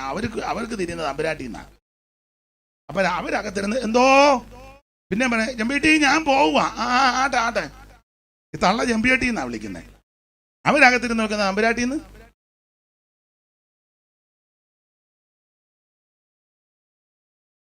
അപ്പൊ ഇങ്ങനെ അന്ധകാര നിബിഡമായൊരു കാലമാണ്. മാറുമറയ്ക്കാൻ സ്ത്രീകൾക്കൊക്കത്തില്ല, ആഭരണം ധരിക്കാനൊക്കത്തില്ല, പള്ളിക്കുടുത്തി കയറ്റുകയില്ല, വെള്ളവസ്ത്രം ധരിക്കാൻ എല്ലാവർക്കും ഒക്കത്തില്ല. ഇതുപോലെ അതിലെ പ്രാന്താലയം എന്നൊക്കെ ചിലർ വിളിച്ച് പറഞ്ഞത് അങ്ങനത്തെ ഒരു കാലമുണ്ടായിരുന്നു. അങ്ങനെയുള്ള അന്ധകാര കാലം, ഇരുണ്ട കാലഘട്ടത്തിന് മാറ്റം വരുത്തിയത് സുവിശേഷം വന്നത് കൊണ്ടാണ്. സുവിശേഷം ഇരുട്ട് മാറ്റുന്ന മാർഗമാണെന്നായി പറഞ്ഞത്. ദേശത്തിന്റെ ഇരുട്ട് മാറ്റുന്ന മാർഗമായ സുവിശേഷം. കാരണം ഈ സുവിശേഷം വെളിച്ചമാ, സാക്ഷാൽ വെളിച്ചമാ, ലോകത്തിന്റെ വെളിച്ചം. അത് നസറയനാകുന്ന യേശുക്രിസ്തുവാ. നമ്മളൊരു പാട്ട് പാടുകല്ലോ, ആമേൻ. വെളിച്ചങ്ങൾ വീശുന്നു, അന്ധകാരം മാറുന്നു, വെളിച്ചങ്ങൾ വീശുന്നു. ഓ ദൈവത്തിന്റെ ആത്മാവുള്ളിൽ, ആമേൻ, ദൈവത്തിന്റെ, ഓ വെളിച്ചങ്ങൾ വീശുന്നു, അന്ധകാരം, ആമേൻ, വെളിച്ചങ്ങൾ വീശുന്നു. ഓ ദൈവത്തിന്റെ ആത്മാവുള്ളിലാകും, ആമേൻ, ദൈവത്തിന്റെ. ഇന്ന് രാത്രി ഈ സാക്ഷാൽ വെളിച്ചം അത് നസറയനാകുന്ന യേശുക്രിസ്തുവാ. അപ്പൊ ഇരുട്ട് മാറ്റും. സുവിശേഷം വന്നാൽ ഇരുട്ട് മാറും. നാട്ടുകാർക്കും വീട്ടുകാർക്കും സമുദായക്കാർക്കും സംഘടനക്കാർക്കും ദേശക്കാർക്കും എല്ലാം പേടി സ്വപ്നമായി സ്വസ്ഥത കെടുത്തിക്കൊണ്ടിരുന്ന എത്രയോ മദ്യപന്മാര്, ആമൻ, അതെ, എൻ്റെ ഭാഷയിൽ അങ്ങ് പറയാ സ്റ്റാൻഡേർഡ് ഇല്ലല്ലോ, വേറും പോക്കറികളായി നടന്ന എത്ര എണ്ണം സുവിശേഷത്തിന്റെ വെളിച്ചം അകത്തോട്ട് കയറിയപ്പോൾ കുഞ്ഞാടിനെ പോലെ വന്ന് ഈ സത്യത്തിന്റെ സാക്ഷികളായി, ആമ, ഇരുട്ട് മാറി എത്ര കേസുകൾ. ഇവിടെ ഇരിക്കുന്നതും ചിലർ ആ വിധത്തിലുള്ളവരാ. യേശു നമുക്ക് വെളിച്ചമായി തന്നു. ഇരുട്ട് മാറ്റുന്ന മാർഗമായി സുവിശേഷം, ദൈവത്തിന് മകൻ. അപ്പോൾ സുവിശേഷം കേട്ടാൽ ഇരുട്ട് മാറും. മാത്രമല്ല ആ കണ്ണികക്കകത്തുണ്ട് ഭയം മാറും. അതുകൊണ്ടാ ദൂതൻ പറഞ്ഞ ഭയപ്പെടേണ്ട, പേടിക്കണ്ട. ഭയം മാറ്റുന്ന മാർഗമാണ് സുവിശേഷം. മരണഭയമായിരിക്കാം, രോഗത്തിന്റെ ഭയമായിരിക്കാം, ഏത് വിഷയത്തിലാണെങ്കിലും ഭയത്തോടിരിക്കുന്നവർ ഇതിനകത്ത് കാണും. ഒന്നല്ലെങ്കിൽ മറ്റൊന്നിന് എല്ലാവരും ഭയപ്പെട്ടായിരിക്കുന്നേ. അതെ, ഇവിടെ ഇരിക്കുന്ന എല്ലാവർക്കും ഭയമുള്ളവരാ. അതുകൊണ്ട് ഇന്ന് രാത്രി നിരാശപ്പെടും. ചില രോഗം വരുമ്പോൾ, പ്രശ്നം വരുമ്പോൾ ഒക്കെ ഭയത്തോടിരിക്കുക. ചിലപ്പോൾ ഡോക്ടർമാർ പറഞ്ഞു കാണും ഇതോടെ തീർന്നു, അറിയിക്കേണ്ടവരൊക്കെ അറിയിച്ചു, ഇനിയിപ്പോൾ അധിക നാളൊന്നും ഇല്ല. പണ്ടൊക്കെ പറയാറുണ്ട് ഇഷ്ടപ്പെട്ട ഭക്ഷണമൊക്കെ കൊടുത്തു. അപ്പൊ അതൊക്കെ കേൾക്കുമ്പം ഭക്ഷണമൊന്നും കഴിക്കുകയില്ല, കേൾക്കുമ്പോഴേ പേടിയാ. പക്ഷെ ഇന്ന് രാത്രി ഒരു കാര്യം പറയാ, നിന്റെ ഭയം മാറ്റുന്നതാ സുവിശേഷം. അത് മരണഭയമാകട്ടെ, ചിത്തഭ്രമമാകട്ടെ, രോഗത്തിന്റെ ഭയമാകട്ടെ, ഏത് ഭയമാകട്ടെ, അലട്ടുന്ന സകല ഭയത്തെ മാറ്റി നിന്നെ ധൈര്യപ്പെടുത്തുന്ന മാർഗമാണ് സുവിശേഷം. Price the Lord. അതിന് സൈക്കാട്രിയുടെ ഒക്കെ ഒന്നും പോകണ്ട. ഈ ചെറുക്കനെ അങ്ങ് പേടിയാ. ഇതിൽ അനങ്ങുമ്പം എടാ ഞാൻ മാർഗം പറഞ്ഞു തരാം, അങ്ങനെയുള്ള കേസ് പെന്തിക്കോസിൽ കൊണ്ടുവരണം. എല്ലാ പെന്തിക്കോസിലും കൊണ്ടുപോകരുത്, മെനക്കേടൊക്കെ ഉണ്ട്, അവിടെ ഒന്നും കൊണ്ടുപോകരുത്. പ്രാർത്ഥിക്കുന്ന, അഭിഷേകമുള്ള, ദൈവകൃപയുള്ള, ആരാധിക്കുന്ന, ആമൻ, ആത്മനിറവിൽ ദൈവത്തെ സ്തുതിക്കുന്ന, ആരാധിക്കുന്ന, ദൈവകൃപയുള്ള ദൈവകുഞ്ഞുങ്ങളും ദൈവദാസന്മാരുമുണ്ട്. അവരുടെ അടുക്കലോട്ട് കൊണ്ട് മുട്ടയിലിരുന്ന് സ്തോത്രം ചെയ്ത് പ്രാർത്ഥിച്ച് സകല കെട്ടും ദൈവം പൊട്ടിക്കും. Price the Lord, price the Lord. അതിന് ഒരു വേറെ മാർഗമൊന്നും വേണ്ട, സുവിശേഷമാണ് അതിന് ഏറ്റവും നല്ല മാർഗം. അപ്പോൾ ഈ സുവിശേഷം ഭയം മാറ്റുന്നതാണ്, ദൈവത്തിന് മാത്രമല്ല അവിടെ ഉണ്ട് സർവ്വജനത്തിനും ഉണ്ടാകുന്ന മഹാ സന്തോഷമായത്. സുവിശേഷം സന്തോഷം തരുന്നതാണ്. ഒരു കാലത്ത് നിരാശയുടെ പടുകുടിയിൽ കിടന്നവരാ ഞാനും നിങ്ങളും. സന്തോഷമില്ല, സമാധാനമില്ല, സ്വസ്ഥതയില്ല, ഗതിയില്ല, ഗത്യന്തരമില്ല. സങ്കീർത്തനക്കാരൻ്റെയൊക്കെ ഭാഷ പറഞ്ഞ പാപത്തിന്റെ ദാസന്മാരായി, പാതാളത്തിന്റെ ആടുകളായി മൃത്യുവൊക്കെ മേയിച്ചുകൊണ്ടിരിക്കുകയായിരുന്നു. വഴിതെറ്റി നടന്നവരാ. ദൈവത്തിന് മഹത്വം. ഇതിനോട് യാതൊരു അടുക്കുവാൻ പോലും യോഗ്യതയില്ലാത്തവരാ. ജീവിതം ഒടുക്കാൻ അവസാനിപ്പിക്കാമെന്ന് ചിന്തിച്ചവരാ പലരും. എന്നാൽ ആമ സാക്ഷാൽ വെളിച്ചമാകുന്ന സുവിശേഷം നമ്മുടെ അകത്തേക്ക് വന്നപ്പോൾ ആമ ഭീതി മാറി, ചിത്തപ്പർവം മാറി, നിരാശ മാറി. ഇപ്പൊ നമുക്ക് ആനന്ദമാണ്, സന്തോഷമാണ്. സന്തോഷം എങ്ങനെയാണെന്ന് സങ്കീർത്തനക്കാരൻ്റെ ഒരു പ്രയോഗം പറഞ്ഞത്, ധാന്യവും വീഞ്ഞും മർദ്ദിച്ചപ്പോൾ അവർക്കുണ്ടായതിലും അധികം സന്തോഷം നമ്മുടെ ഹൃദയത്തിലുണ്ട്. Price the Lord.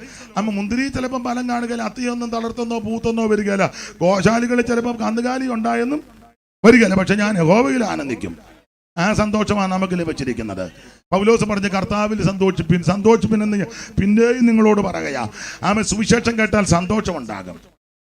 സ്തോത്രം. അതിന് സിനിമ ഒന്നും കാണണ്ട, ലഹരി പദാർത്ഥം ഉപയോഗിക്കേണ്ട, മദ്യവും കഴിക്കണ്ട, മറ്റ് യാതൊരു മാർഗത്തിൻ്റെയും പുറകെ പോകണ്ട. ആമൻ സുവിശേഷത്തെ വിശ്വസിച്ചാൽ മതി, നിനക്ക് സന്തോഷം ഉണ്ടാകും. ദൈവത്തിന് മഹത്വം. അപ്പോൾ സുവിശേഷം ആമൻ ഇരുട്ട് മാറ്റും, ഭയം മാറ്റും, നമുക്ക് സന്തോഷം തരും. മാത്രമല്ല അത് പറഞ്ഞങ്ങ് വിടാം. ആ കണ്ണികക്കകത്ത് സുവിശേഷം കേട്ട സുവിശേഷത്തിന്റെ വിശേഷത, നമുക്കൊരു രക്ഷിതാവിനെ കിട്ടി. അങ്ങനെ ഒരു പദമുണ്ട്, രക്ഷിതാവ് എന്നൊരു പദമുണ്ട്. ആ പദം ഒന്ന് വായിച്ചേ. കർത്താവായ ക്രിസ്തു എന്ന രക്ഷിതാവ്. കർത്താവായ ക്രിസ്തു എന്ന ഒരു രക്ഷിതാവ്. എൻ്റെ പ്രിയരെ, ആമേൻ, നമുക്കൊരു രക്ഷിതാവിനെ ലഭിച്ചു. നമ്മളെ രക്ഷിക്കാൻ ആരുമില്ലായിരുന്നു. ഒരു കണ്ണിന് പോലും ദയയില്ലായിരുന്നു. എല്ലാവരാലും നമ്മൾ വെറുക്കപ്പെട്ട്, തള്ളപ്പെട്ട്, ത്യജിക്കപ്പെട്ട്, ഒറ്റപ്പെട്ടവരാ. ആമൻ, ആർക്കും നമ്മളോട് താല്പര്യമില്ല. എന്നാൽ ആമൻ യേശുവിനെ വിശ്വസിച്ചപ്പോൾ, യേശുവിനെ ഉള്ളത്തിൽ ഏറ്റെടുത്തപ്പോൾ നമുക്കിപ്പോ മനസ്സിലായി, നമുക്കൊരു രക്ഷിതാവുണ്ട്. അത് നസറയനാകുന്ന യേശു. Praise the lord. രക്ഷകൻ യേശുവിൻ സന്നിധിയിൽ കടന്നു വന്നിടുവീ, മഹത്വരാജനായി എഴുന്നള്ളിയിടട്ടെ. രക്ഷകൻ യേശുവിൻ സന്നിധിയിൽ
ദൈവത്തിന് മഹത്വം കൊടുക്കുക.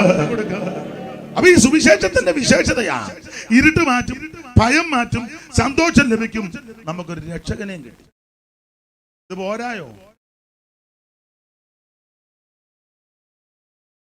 ഒരു പാട്ടിലുണ്ട്, ഇത് പോരായേ.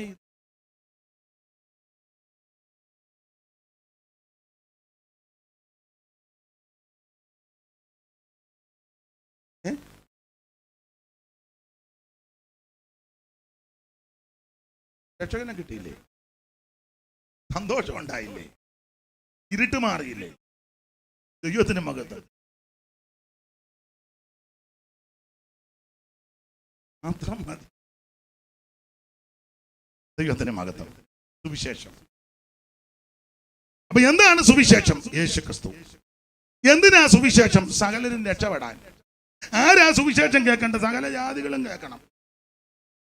കേട്ടാലുള്ള ഗുണം, ഇരുട്ട് മാറും, ഭയം മാറും. അങ്ങനെ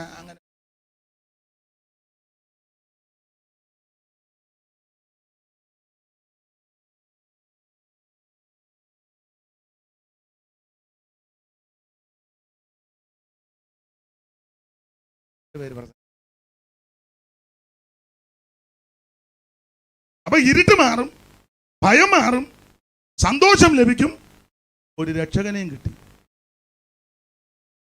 ഒരായെന്ന് വേണ്ട.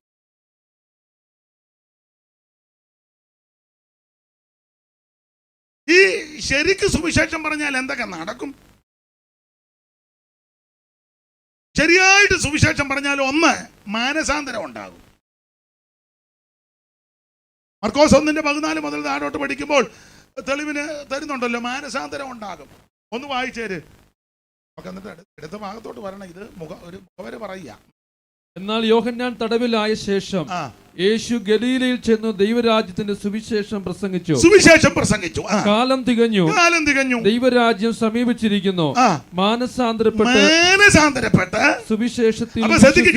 സുവിശേഷം കേട്ടാൽ മാനസാന്തരം ഉണ്ടാകും. മാനസാന്തരമില്ലാതെ സുവിശേഷം കേട്ടിട്ട് കാര്യമില്ല. എല്ലാ കൊല്ലവും വന്നെങ്കിൽ കേൾക്കുക, എല്ലാ യോഗത്തിനും കേൾക്കുക. ചെല്ലുപടത്തിലെ പോയോ? ചെറുകോൽപ്പുഴയിലും പനാട്ടും പള്ളിക്കാ മണർകാട്ടും പോയി, പുതുപ്പള്ളിയിലും പോയി, അങ്ങോട്ട് മഞ്ഞനിക്കരയിലും എന്നില്ല പോയി. ഞങ്ങൾ ഇസ്രായേലിലൊന്ന് പോകാൻ.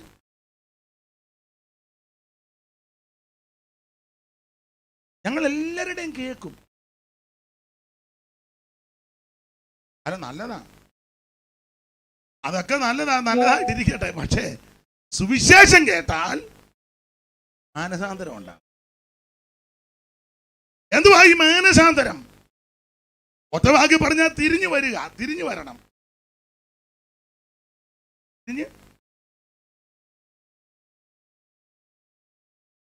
അപ്പോസ്തലപ്രവൃത്തി വായിക്കുമ്പോൾ വഷളത്വം വിടുന്നതാ മാനസാന്തരം. ഈ ദൈവത്തിന് ഇഷ്ടമില്ലാത്ത ഒത്തിരി കാര്യങ്ങളുണ്ട്, അതെല്ലാം അങ്ങ് വിടണം.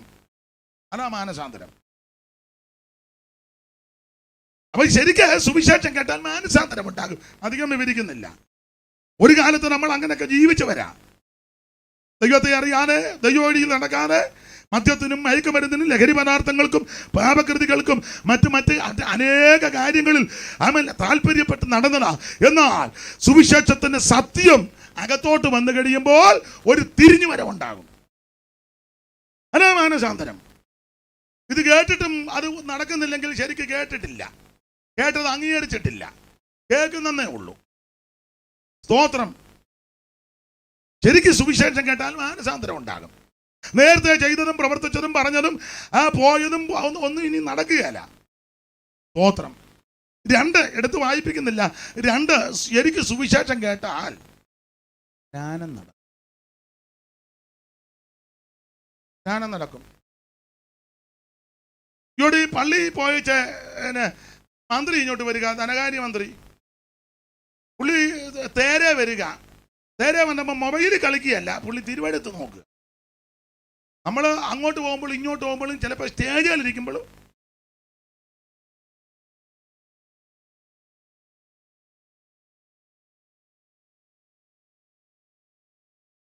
ഒത്തിരി ആൾക്കാരുണ്ട് ആണെന്ന്. പുള്ളി തിരുവെടുത്താ നോക്കുന്നത്, തിരുവെടുത്ത്. അപ്പൊ തിരുവെടുത്ത് വായിച്ചോണ്ടിരിക്കുക. ഫിലിപ്പോച്ചനോട് പറഞ്ഞു, അങ്ങോട്ടൊന്ന് എല്ലാം പറഞ്ഞു. പുള്ളി ശമരിയിൽ ഭയങ്കര ദീപരി ശുശ്രൂഷയാണ്. ഗസയ്ക്കുള്ള നിർജ്ജന സ്ഥലത്തേക്ക് പോയി. തേര് വരുന്നു, ചേർന്നു കയറിയപ്പോ പുള്ളി തിരുവെടുത്ത് എന്തുവാന്ന് ചോദിച്ചു. ഇത് തോൽച്ചുള്ള എന്തുവാ തിരുവെടുത്ത്? ഏത് ഭാഗമാ? 53 യശയാവോ? ഏത് ഭാഗമാ മറക്കാനുള്ള ചോദിച്ചു. ഗ്രഹിക്കുന്നുണ്ടോ? പുള്ളി പറഞ്ഞിങ്ങനെ വായിക്കുന്നല്ലാതെ വർഷങ്ങളായിട്ട് വായിക്കുക. നീ തലമുറയായി ഞങ്ങളുടെ ഇങ്ങനെ വായിക്കുക. നമ്മുടെ ഇടയിലും ചില ആൾക്കാർ വായിക്കും, മരണ വീട്ടിലും വിവാഹ ശുശ്രൂഷയിലൊക്കെ വായിക്കും. മിക്കവരും തെറ്റിക്കുക, വായിക്കുന്നുണ്ട് എന്നാലും തെറ്റിക്കും. എല്ലാവരും പറഞ്ഞിട്ടുള്ളതാ, സന്ദർഭം വന്നുകൊണ്ട് ഒന്നുകൂടെ പറയുക. കേട്ടിട്ടുള്ളത് എല്ലാം കേട്ടിട്ടുള്ളതാണല്ലോ. എന്നാലും നിന്റെ വലത്ത് ഭാഗത്ത് തങ്കമണി ഓഫീസിൽ കേട്ടിട്ടുള്ള ഓഫീർ തങ്കം, അതിനാ തങ്കമണി വായിക്കുക. വേറെ ആൾ മരണ വീട്ടിൽ വായിച്ചു, ഞാൻ എപ്പസോസ് വെച്ച് മൃദംഗ യുദ്ധം ചെയ്തായിരുന്നെന്ന്. അപ്പം ഞങ്ങളുടെ ഒരു മാസ്റ്റർ പറഞ്ഞു, നീ ഇരുന്നോ, തബലയും കാണും, പിന്നെ നീ അങ്ങിരിക്കാൻ പറഞ്ഞു. വായിക്കുക, വായിച്ചു വിടുക. ഇതേനാന്നൊന്നും അറിയാൻ വേണ്ടി. അപ്പൊ ഈ ഷണ്ണനോട് ഫിലിപ്പോച്ചൻ ചോദിച്ചു, വായിക്കുന്നത് ഗ്രഹിക്കുന്നുണ്ടോ? പുള്ളി ഉടനെ പറഞ്ഞു, അയ്യോ ഒരുവൻ പൊരുൾ തിരിച്ചു തരാൻ ഞാൻ. ഉടനെ കിട്ടിയ അവസരമല്ലേ, പൊരുൾ തിരിച്ചു കൊടുത്തു. ആ തിരുവെടുത്ത് ആധാരമാക്കി സുവിശേഷം പറഞ്ഞെന്നാ ദൈവദാസനെ 35 വായിച്ച് 35-ാം വാക്യം. ഫിലിപ്പോസ് ഈ തിരുവെടുത്ത് ഫിലിപ്പോസിനെ ഈ തിരുവെടുത്ത് ആധാരമാക്കി അവനോട് യേശുവിനെ കുറിച്ചുള്ള സുവിശേഷം അറിയിച്ചു. വായിച്ചു. അവർ ഇങ്ങനെ വഴിപോകയിൽ ഇങ്ങനെ സുവിശേഷം പറഞ്ഞുകൊണ്ടാ പോകുന്നത്. അല്ലാതെ സഭയുടെ പ്രശ്നവും മാറ്റമുണ്ടോ, ചുണയുണ്ടോ എന്നെ മാറ്റാവോ, അതൊന്നുമല്ല തേരിനകത്തിരുന്ന് പറഞ്ഞേ. വിൽസൺ ജോസഫ് പോയിട്ട് അതിൽ വലിയ പുള്ളി വന്ന എന്നെ ഈ സഭയെന്ന് ഈ സെന്ററിന്റെ കാര്യമല്ല, ഞാനൊരു അഭിപ്രായം പറഞ്ഞെന്നേ ഉള്ളൂ. നിങ്ങൾ അലോഗ്യം ഉണ്ടാക്കരുത്. അടുത്ത പ്രാവശ്യം അവനെ ഞാൻ കയറ്റുകയല്ല. ഇരുന്ന് ഇനി അവന്റെ ആയുസ്സിൽ ഇരിക്കുമെന്ന് ഇതൊന്നും അല്ല പറഞ്ഞേ. നിങ്ങൾക്കൊന്നും അറിയാം, എല്ലാം പരിശുദ്ധന്മാർ കുറെ എണ്ണം കുഞ്ചച്ചേടത്തിൻ്റെ സന്ധ്യയ്ക്ക് കൂടിയതിനാൽ ദൈവത്തെ സ്തുതിക്കുന്നു. ഒന്നും അറിയാൻ മേലാത്ത സാധുക്കൾ. പീലിപ്പോസൻ ചോദിച്ചു, ഇതെന്തുവാ വായിക്കുന്നത്? ഗ്രഹിക്കുന്നില്ല. ഗ്രഹിപ്പിച്ചു. ഈ തിരുവെടുത്ത് ആധാരമാക്കി സുവിശേഷം പറഞ്ഞു. സുവിശേഷം യേശുക്രിസ്തുവാ. ശരിക്കും അങ്ങോട്ട് പറഞ്ഞു. സമയമുണ്ടല്ലോ തേരൽ നിന്ന് പറയാൻ, ചാടി പോകത്തുമില്ല. ചില കേസൊക്കെ അങ്ങനെ ദൈവം കൊണ്ട് തരുന്നേ, വെട്ടിനകത്ത് വന്ന് വീഴും. അങ്ങനെ സുവിശേഷം പറഞ്ഞപ്പോൾ അടുത്ത വാക്യം, ഇങ്ങനെ വഴി പോകയിൽ വെള്ളം, ഇങ്ങനെ സുവിശേഷം പറഞ്ഞ് വഴി പോകയിൽ വെള്ളമുള്ള ഒരു സ്ഥലത്തെത്തിയപ്പോൾ ഷണ്ണൻ ഇതാ വെള്ളം. ഷണ്ണൻ പീലിപ്പോച്ചനോട് ഉപദേശി, വെള്ളം തേണ്ടെന്ന് പറഞ്ഞ് വെള്ളം അതിനെ ദാഹിക്കുന്നു. അല്ലല്ല, സ്നാനപ്പെടണം. ആത്മാവിന്റെ ദാഹമാ. ആത്മാവേ ഉള്ളമതിൽ ഞരങ്ങുന്നുവോ, ആത്മാവേ ഉള്ളമതിൽ ഞരങ്ങുന്നുവോ, അവൻ നിന്റെ രക്ഷയുമേ, നിന്റെ മുഖ പ്രകാശവുമേ, ആശ്രയം നീ, ശൈലവും നീ, കോട്ടയും നീ, ആശ്രയം നീ. അറിയാവുന്ന ചേർന്ന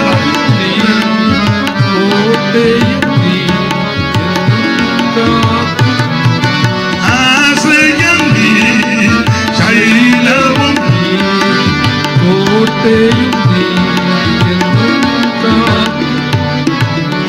നീ, തോട്ടിനായി ദാഹിച്ചു കാക്ഷിക്കും പോലവേ എന്നാത്മാവിൽ.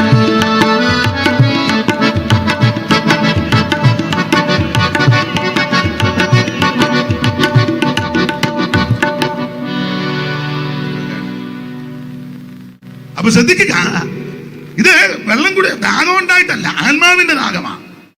ശരിക്കും സുവിശേഷം പീലിപ്പോച്ചൻ പറഞ്ഞു, യേശുവിനെ പറ്റി പറഞ്ഞു. സുവിശേഷം ശരിക്കും പറഞ്ഞപ്പോൾ സ്നാനം പറഞ്ഞു. എടാ, സ്നാനം പറയാത്ത സുവിശേഷം അല്ല.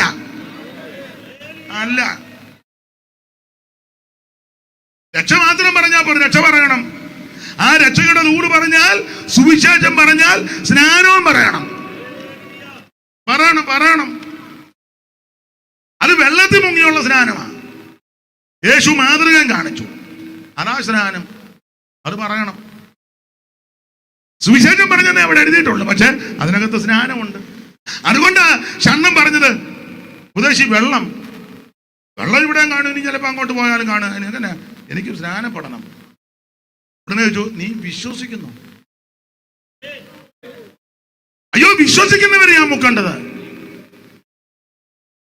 അല്ലാതെ കൊച്ചിനെ കൈയെടുത്തേച്ച് വല്യപ്പനല്ല കയറിപ്പെടുന്നത്. ഞാൻ വിശ്വസിക്കുന്നത് കൊച്ചു കിടന്ന് കരയാ പാല് കിട്ടാൻ, തന്ത കയറി പറയാ ഞാൻ വിശ്വസിക്കുന്നത്. ചുമ്മാ പാട്ട് കേസനെയല്ല. നീ വിശ്വസിക്കുന്നു, അല്ല നിന്റെ വല്യപ്പൻ വിശ്വസിക്കുന്നോന്നല്ല. നീ വിശ്വസിക്കുന്നോ? അല്ല നിന്റെ തലതോട്ടൊപ്പം അതൊന്നും അല്ല ചോദിച്ചത്. നീ വിശ്വസിക്കുന്നോ? ആര്? സുവിശേഷം കേട്ട നീ. ആര്? യേശുവിനെ പറ്റി കേട്ട നീ. ആര്? വചനം കേട്ട നീ. ആര്? വചനത്തെ വിശ്വസിക്കുന്ന നീ. നീ ആ വിശ്വസിക്കേണ്ടത്. നീ വിശ്വസിക്കുന്നോ? കണ്ണം പറഞ്ഞ് ഞാൻ വിശ്വസിക്കുന്നു എങ്കിലാകാം. ഫിലിപ്പോച്ചൻ പറഞ്ഞില്ലേ, ഞാൻ ഒരു ജോഡി ഡ്രസ് എടുക്കാൻ മറന്നുപോയി, വെയിറ്റ് ചെയ്യും ഞാൻ ഒരു ജോഡി. അന്നേരം മുക്കിയെന്നുള്ളതാ. അത്രയ്ക്ക് പ്രാധാന്യമായതിന്. നമ്മൾ പറയുന്ന മുങ്ങാം, ഗൾഫിൽ നിന്ന് 2 പേരൂടെ വരുന്നുണ്ട്, അവർക്കും ഇത് കാണണമെന്ന്. പിന്നെ എൻ്റെ ഭാര്യയുടെ അനിയത്തിയും ഫാമിലിയും വരുന്നുണ്ട്, അവർ മാർച്ചിൽ വരുമെന്നാ. പിന്നെ മോൻ പറഞ്ഞു ഞാൻ വരാതെ ഒരു കാരണവശാലും. അങ്ങനെയൊക്കെ മുക്കിയാൽ അതോടെ മുങ്ങി. പിന്നെ അവൻ വേറെ വല്ലയിടത്തുമൊക്കെ ആയിരിക്കും പുകച്ചു പൊങ്ങുന്നത്. അങ്ങനെയൊക്കെ എത്ര കേസുകൾ. ഇത് കുടുംബക്കാരും ചാർച്ചക്കാരും ബന്ധുക്കാരും വെയിറ്റ് ചെയ്യേണ്ട സമയമല്ല. ചണ്ണം പറഞ്ഞില്ലല്ലോ, എന്റെ വൈഫിനോടൊന്ന് പറയണം, പിള്ളേരോട് ഉണ്ടെങ്കിലേ അവരോട് പറയണം. പിന്നെ ഞങ്ങളുടെ വീട്ടുകാരോടല്ല ഒന്ന് ആലോചിക്കും. ഞങ്ങൾ വലിയ ഫാമിലിയാ, കളീക്കൽ ഫാമിലിയാ, ശങ്കരപുരിയാ. ഒരാൾ പറഞ്ഞു ഞങ്ങൾ കൊടുങ്ങല്ലൂരിൽ നിന്ന് വന്നതാണ്. അപ്പോൾ പുള്ളി പറഞ്ഞു കമ്മിറ്റി കൂടിയപ്പോൾ ആലോക്യം ഉണ്ടാക്കിയപ്പോൾ സംസാരം കേട്ടപ്പോൾ മനസ്സിലായെന്ന്. കൊടുങ്ങല്ലൂരിൽ നിന്ന് തന്നെ തോമസ് കുട്ടിച്ചാൻ പിടികിട്ടി. പുള്ളി പറഞ്ഞു ഞങ്ങൾ കൊടുങ്ങല്ലൂരിൽ നിന്ന്, അത് കേട്ടായിരുന്നെന്ന് പറഞ്ഞു, കൊടുങ്ങല്ലൂരിൽ നിന്നാന്ന് ഞങ്ങൾക്കെല്ലാം മനസ്സിലായെന്ന് പറഞ്ഞു.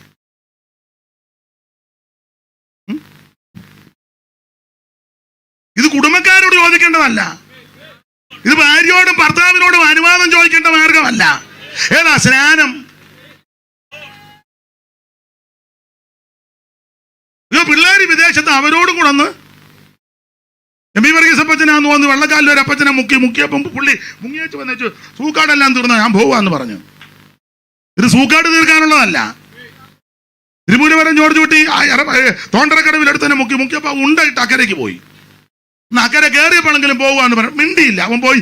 എനിക്ക് അന്ന് കേട്ടത് കണ്ണാട്ടിപ്പുഴ കറിയാച്ചൻ്റെ വീട്ടിൽ കയറിയിരുന്ന ഇച്ചിരി ഇളക്കം ഉണ്ടായിരുന്നു. കല്യാണം നടത്താൻ വേണ്ടി മുക്കിയതാ. വെള്ളം ചെവിക്കാത്തല്ല, വെള്ളം കയറിയപ്പോൾ അവനിളകി. ഇത് ഇളക്കമുള്ളവന് മുക്കാനുള്ളതല്ല, ഇത് കുടുംബക്കാരോട് ചോദിക്കേണ്ടതല്ല, ഇത് അവൻ കുടുംബമായിട്ട് ആലോചിക്കേണ്ട വിഷയവുമല്ല. ഇത് ഭർത്താവിനോടും ഭാര്യയോടും ഇത് ദൈവത്തിന്റെ നീതിയാ, ഇത് ദൈവത്തിന്റെ കൽപ്പനയാ, ഇത് ദൈവത്തോട് നല്ല മനസാക്ഷിക്കാ, ഇത് ദൈവത്തിന്റെ ആലോചനയാ. നീ ദൈവത്തെ ഭയപ്പെട്. ജഡരക്തങ്ങളോടൊന്നും ഇത് ചോദിക്കേണ്ട കാര്യമില്ല. നീ വിശ്വസിച്ചാൽ അന്നേരം മുങ്ങുക എന്നുള്ളതാ പുസ്തകത്തിലെ പ്രമാണം. യേശുവിൽ സ്നേഹമുള്ള സോദരരെ വരുമി കാണുവിൻ ദേവജാതൻ യോർദാൻ നദീജലത്തിൽ, കാണുവിൻ ദേവജാതൻ യോർദാൻ നദീജലത്തിൽ, നിമജ്ജനം കഴിപ്പാൻ വന്ന ചരിത്രം ഓർത്തിടുമി, നിമജ്ജനം കഴിപ്പാൻ വന്ന ചരിത്രം ഓർത്തിടുമി.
വിശേഷം കേട്ട് കഴിഞ്ഞപ്പോൾ സ്നാനം അതിനകത്തുണ്ട്.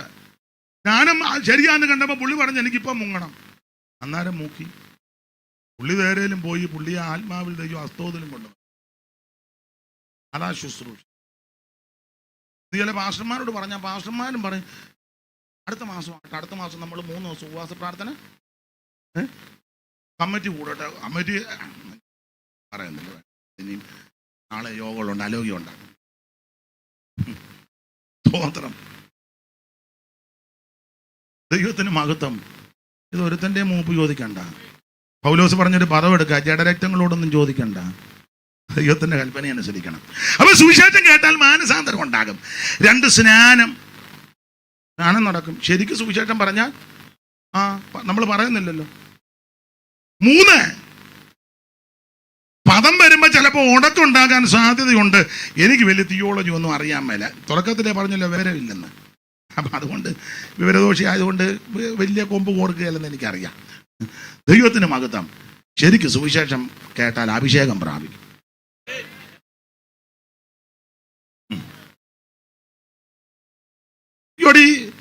പത്രോസ് കൊർന്നല്യോസിന്റെ വീട്ടിലോട്ട് പോകണം.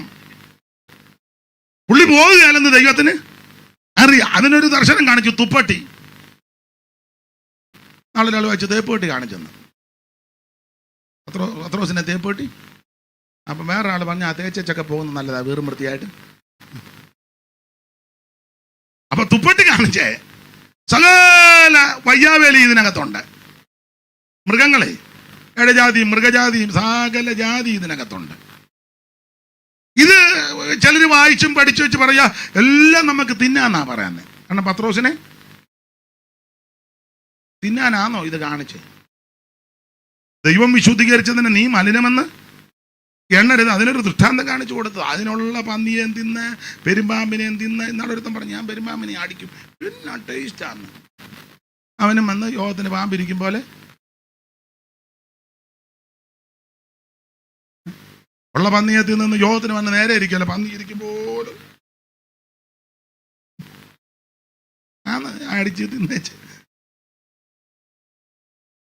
ഉള്ള ഏട്ടക്കൂരി അടിച്ച് 2 കമ്മിറ്റി കൂടുമ്പോഴെല്ലാം കൊമ്പല്ലേ ഏട്ടക്കൂരിയെ അടിച്ച് പെരുത്തേച്ച് മൂരിക്കാളയെല്ലാം അടിച്ച്. ഈ രക്തം ഒന്നും കളയുന്നില്ലെന്ന്.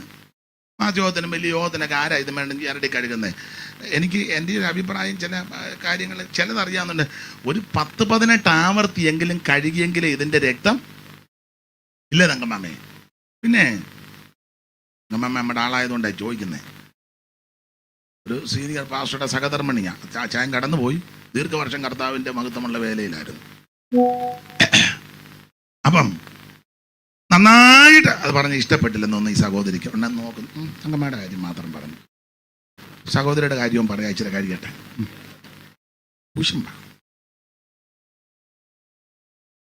അപ്പൊ ശ്രദ്ധിച്ചേ, ഇത് ഒരു 10-12 ആവർത്തിയെങ്കിലും കുറഞ്ഞത് ഞെരടി കഴിയുമെങ്കിൽ ഇതിന്റെ രക്തം രക്തം കളയണം. കാരണം രക്തത്തോടു കൂടി മാംസം തിന്നരുത്, ജീവൻ രക്തത്തിലാണ്. ഇത് ഈ മാസയോഗത്തിനും മറ്റു യോഗത്തിനൊക്കെ ആർക്കാ നേരം? 15-18 ആവശ്യം ഞെരടി കഴുകാൻ. ടാപ്പ് തുറന്നു വെച്ച് 3-4 പ്രാവശ്യം വാന്ന് വെച്ചാൽ നമുക്ക്. പിന്നെ അതെല്ലാം വലിയ ഉരുളിയിലോ വാർപ്പിലോട്ട് ചുക്കി. ഇതിന്റെ രക്തമല്ല ഇതിനകത്ത്. ഈ രക്തം ജീവൻ രക്തത്തിലല്ലയോ?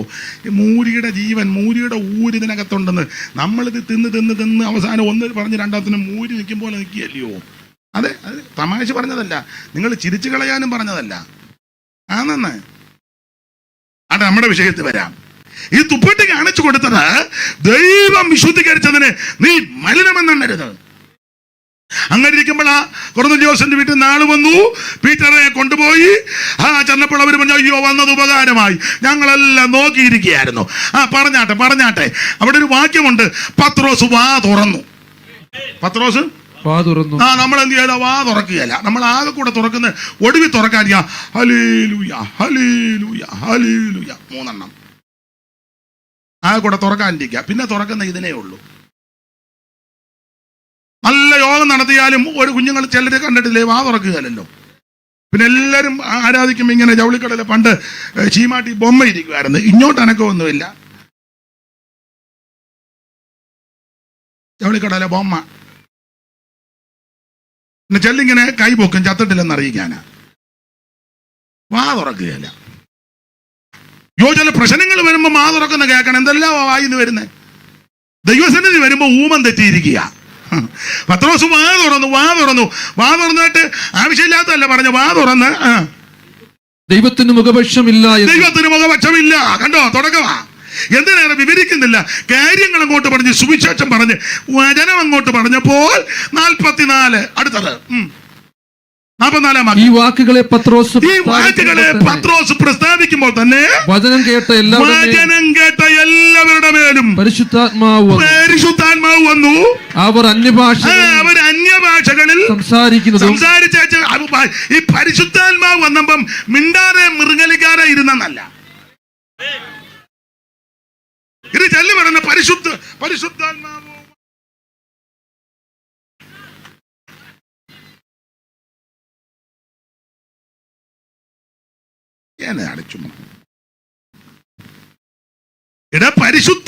വന്നു കഴിയുമ്പോൾ ഇതാരുടെ കുത്തകയല്ല, കുഞ്ചച്ചാടത്തെ കുത്തകയല്ല, കാവാലത്തെ കുത്തകയല്ല, നമ്മുടെ വീട്ടുപേര് വിളവിനാലെ കുത്തകയില്ല. ഇത് ദൈവത്തിന്റെ ദാനമാ. ഇതൊരു കുടുംബക്കാരുടെ അല്ല, ഒരു പാസ്റ്റർമാരുടെ അല്ല, IPCയുടെ അല്ല, അച്ചോക്കോടിന്റെ അല്ല, അസംബ്ലീസ് കൊണ്ടല്ല, ബ്രദറുകാരുടെ അല്ല, പെന്തിക്കോസിന്റെ അല്ല. ഇത് ദൈവത്തിന്റെ ദാനമാണ്. ആ വചനം അങ്ങോട്ട് കേട്ടപ്പോൾ കേട്ടവരെല്ലാവരുടെ മേലെ പരിശുദ്ധാത്മാവ് വന്നു. പരിശുദ്ധാത്മാവ് വന്നപ്പോ അനങ്ങാതിരുന്നല്ല, മിണ്ടാതിരുന്നല്ല.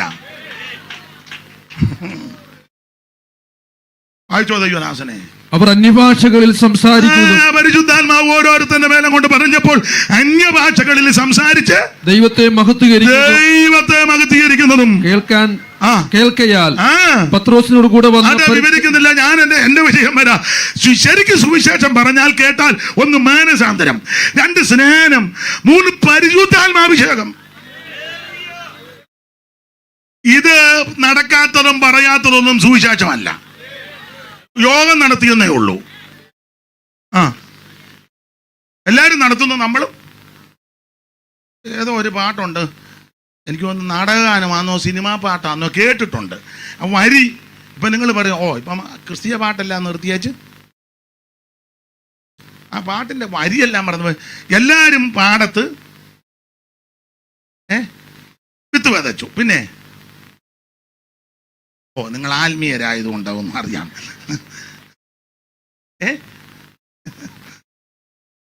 എൻ്റെ പാടത്ത് ആട്ടെ 1-2 പേരെങ്കിലും അറിയാമല്ലോ. നിങ്ങളെല്ലാം സിയോൻ ഗീതാവലി മാത്രമേ പാടുകയുള്ളൂ. ആയിക്കോട്ടെ, ആയുസ് മുഴുവൻ അങ്ങനെ പാടട്ടെ. ദൈവത്തിന് മഹത്വം. എല്ലാവരും നടത്തുന്നത് പോലല്ല. ശരിക്കും സുവിശേഷം പറഞ്ഞാൽ മാനസാന്തരം നടക്കണം, സ്നാനം നടക്കണം, പരിശുദ്ധാത്മാവിന് അഭിഷേകത്തിന് ശക്തി വ്യാപരിക്കണം. മാത്രമാണോ ശരിക്കും സുവിശേഷം ഞാൻ വേർപാട് പാലിക്കും. വാക്യങ്ങൾ പേടിപ്പിക്കാൻ നേരമില്ല, അതിന് മുതിരുന്നുമില്ല. ആ സുവിശേഷമായി ഇവിടെ മുഴങ്ങുന്നത്, അതാ എല്ലായിടത്തും മുഴങ്ങേണ്ടത്, അതെല്ലാവരും കേൾക്കേണ്ടതാ. ആ സുവിശേഷമായ യോഹന്നാന്റെ സുവിശേഷം യേശു ക്രിസ്തു ദൈവമാണെന്ന് തെളിയിക്കുക. ഓരോ അധ്യായത്തിലും ദൈവത്തിന്റെ മഹത്വം അങ്ങോട്ട് വെളിപ്പെടുത്തുകയാ. യോഹന്നാൻ യേശുവിനെ നന്നായിട്ട് സ്നേഹിച്ചയാളാ. യോഹന്നാനും അങ്ങനെ തോന്നി, യേശു എന്നെ കൂടുതൽ, അതാണല്ലോ തൻ്റെ എഴുത്തിലൊക്കെ യേശു സ്നേഹിച്ച ശിഷ്യൻ അങ്ങനെ കൊടുത്തേക്കുന്നത്. മറ്റു 3 സുവിശേഷകന്മാരും യോഹന്നാന്റെ പേര്, മത്തായിയും മർക്കോസും ലൂക്കോസും ഏതാണ്ട് 20 പ്രാവശ്യം യോഹന്നാന്റെ പേര് ആ 3 ഭാഗത്തും പറയുമ്പോൾ യോഹന്നാന്റെ സുവിശേഷത്തിൽ യോഹന്നാന്റെ പേര് പറഞ്ഞിട്ടില്ല. പക്ഷെ പറഞ്ഞതല്ല ഇങ്ങനെ, ഈ ശിഷ്യൻ, കണ്ടു നിന്ന ശിഷ്യൻ, ഇതിന് സാക്ഷിയായവൻ, യേശു സ്നേഹിച്ച എന്ന് പറഞ്ഞാൽ തൻ്റെ പേര് വെളിപ്പെടുത്താൻ ഉദ്ദേശിച്ചില്ല.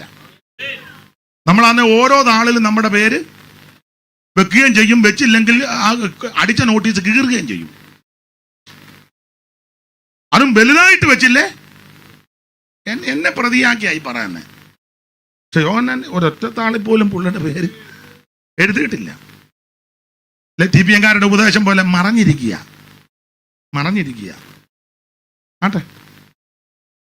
പുള്ളിക്ക് അങ്ങ് തോന്നി യേശു ഏറ്റവും കൂടുതൽ എന്നെയാ സ്നേഹിച്ചെന്ന്. യേശു സ്നേഹിച്ച ശിഷ്യൻ. അപ്പൊ നമുക്ക് ചോദിക്കും, മറ്റുള്ള അപ്പോസ്തലന്മാരെ യേശു സ്നേഹിച്ചില്ലയോ എന്നൊരു ചിന്ത വരും. അല്ലല്ല, അവരെ സ്നേഹിച്ചില്ലെന്നല്ല അതിന്റെ അർത്ഥം. യോഹന്നാന് തോന്നുക എന്നെയാ ഏറ്റവും കൂടുതൽ സ്നേഹിച്ച്. ഇവിടെ ഇരിക്കുന്ന എല്ലാവർക്കും അത് തോന്നണം. ഈ സ്റ്റേജിലിരിക്കുന്ന എല്ലാവരെക്കാളും എൻ്റെ യേശു എന്നെയാ സ്നേഹിച്ചത്. ഈ പന്തലിരിക്കുന്ന എല്ലാവരെക്കാളും എൻ്റെ യേശു എന്നെയാ സ്നേഹിച്ചത്. ഈ ദേശത്തുള്ള എല്ലാവരെക്കാളും ഉപരി എൻ്റെ യേശു എന്നെയാ സ്നേഹിച്ചത്. എല്ലാവർക്കും ഈ ചിന്തയുണ്ടാകണം. ഒരു കണ്ണിന് പോലും നമ്മളോട് ദയയില്ലായിരുന്നല്ലോ, അവിടുന്ന് നമ്മളെ സ്നേഹിച്ചല്ലോ. ഈ സ്നേഹത്തിന് പ്രവൃത്തിയും രീതികളും ഒക്കെ ഉണ്ട്. സ്നേഹിച്ചതിനൊരു തെളിവ്, അവിടുന്ന് ക്രൂശിൽ കിടക്കുമ്പോൾ എല്ലാവരും മാറി. യോഹന്നാൻ ക്രൂശിന്റെ ചോട്ടിലുണ്ട്. സ്നേഹിക്കുന്നവരങ്ങനെ. മറ്റവരൊക്കെ പിടിച്ചപ്പോഴേ ചിലർ അങ്ങോട്ടും ഇങ്ങോട്ടും ചെതറി, ഇടയനെ വെട്ടി ആട് ചെതറി, ചിലര് അകലം വിട്ട് നടക്കുന്നു, ചിലര് പമ്മിയിരിക്കുന്നു, ചിലര് പ്രാഗി ശപിച്ചു, തള്ളിപ്പറഞ്ഞു. പക്ഷെ യോഹന്നാൻ ക്രൂശിന്റെ ചുവട്ടിലുണ്ട്. സ്നേഹം. മഹാപുരോഹിതന്റെ അകത്ത് വിസ്തരിക്കാൻ കൊണ്ടപ്പോൾ യോഹന്നാൻ അകത്ത് കയറി. പീറ്റർ വന്നിട്ടുണ്ട്. പീറ്റർക്ക് ഒരു ചെറിയ ചഞ്ചലിപ്പ്, അകത്ത് കയറണോ, പുള്ളി വെള്ളി നിൽക്കുക. അപ്പോൾ യോഹന്നാൻ വന്ന് പറഞ്ഞ് പുള്ളി കഴിഞ്ഞ് കയറ്റി വിടാൻ പറഞ്ഞു. അതിനെപ്പറ്റി വേറെ പഠിതാക്കൾ പറഞ്ഞത് യോഹന്നാന് മഹാപുരോഹിതന്മാരും ഇവരുമൊക്കെ ആയിട്ട് നല്ല ബന്ധമുണ്ടായിരുന്നെന്നാണ്. അതുകൊണ്ടാണ് കയറ്റി ഇഞ്ഞു വിട്ടത്. അല്ല ചുമ്മാ ഒന്നും അങ്ങോട്ട് നിന്ന് കയറാനൊന്നും ഒക്കത്തില്ല. പക്ഷേ ആ യോഹന്നാൻ ക്രൂശിന്റെ ചുവട്ടിലുണ്ട്. ഈ പ്രതിസന്ധി എല്ലാം ഉണ്ടായിട്ടും ക്രൂശിന്റെ ചുവട്ടിൽ നിന്ന് മാറിയില്ല. തന്നെയല്ല, ചേടത്തിയുടെ അനീതിയുടെ മക്കളും കൂടെ ആണല്ലോ. ചില ആൾക്കാർ പറയും ചേടത്തി അനീതി മക്കളെല്ലാം ചേമ്പല പുറത്തെ ചുമ്മാ പറയുന്നത്. ആത്മാർത്ഥതയുള്ളവരെല്ലാ കാലത്തും ഉണ്ട്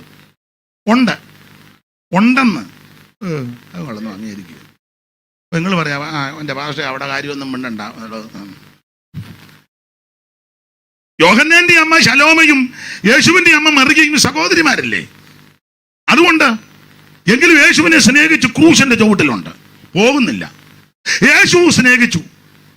അപ്പൊ കർത്താവിന് മനസ്സിലായി ഇവൻ എന്നെ സ്നേഹിച്ചവനാ, ക്രൂശിന്റെ ചുവട്ടിലുണ്ട്. യേശു ഇവനെ ഒന്ന് നോക്കി, യോഹന്നാനെ നോക്കി, അമ്മയെ നോക്കി. എൻ്റെ ഭാഷയാ, ഒരു ശുശ്രൂഷ ചുമതലപ്പെടുത്തി അമ്മയെ നോക്കിക്കോളെ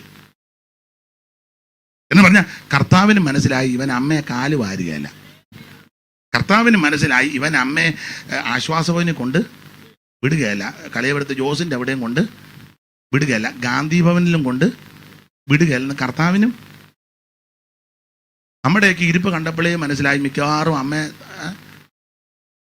അയ്യോ ചാകാതെ വരുമ്പോൾ എന്തെല്ലാം ചെയ്താ ഓരോന്നിനെ കൊല്ലുന്നത്. സ്തോത്രം. മാതാപിതാക്കളെ ശുശ്രൂഷിക്കാത്ത അംഗീകരിക്കാത്തവരുണ്ടല്ലോ, അന്വേഷിക്കാത്തവരുണ്ടല്ലോ. അപ്പനും അമ്മയും ജീവിച്ചിരിക്കുമ്പോൾ ഒരു ഉമ്മ കൊടുക്കുകയല്ല, ചത്ത് കഴിയുമ്പോൾ ഉമ്മ വെക്കാൻ വരിക. ഉമ്മ ഇനി പാസ്റ്റർമാർ ഇനി അന്തിചുംബൻ വീഡിയോ നോക്കിക്കൊണ്ട് അന്നേരം ടിഷ്യൂ പേപ്പർ ഉണ്ട്, ഒപ്പിയാച്ച. കാരണം വിയർപ്പ് അതിനകത്ത് പറ്റിയ. ജീവിച്ചിരിക്കുമ്പോൾ ഒരു ഉമ്മ കൊടുത്തോ? ഇപ്പം പിണങ്ങിയാലും എനിക്കൊന്നുമില്ല. അയ്യോ, ഇവിടെയൊക്കെ നമ്മളെന്ത് ബന്ധപ്പെട്ട ചില ശുശ്രൂഷകൾക്കൊക്കെ ചെല്ലുന്നത് ഒരു നോക്ക് കാണാൻ, ഒരു വാക്ക് പറയാൻ, പറഞ്ഞില്ലേലും ഒന്ന് കാണാൻ. ചിലർ ചെല്ലുമ്പോൾ അങ്ങ് മെനക്കേടാ. ഇപ്പോൾ ഈ വാത്സല്യ അപ്പച്ചൻ്റെ ഈ കൊച്ചുമക്കളും എല്ലാം മുൻപോട്ട് വന്ന്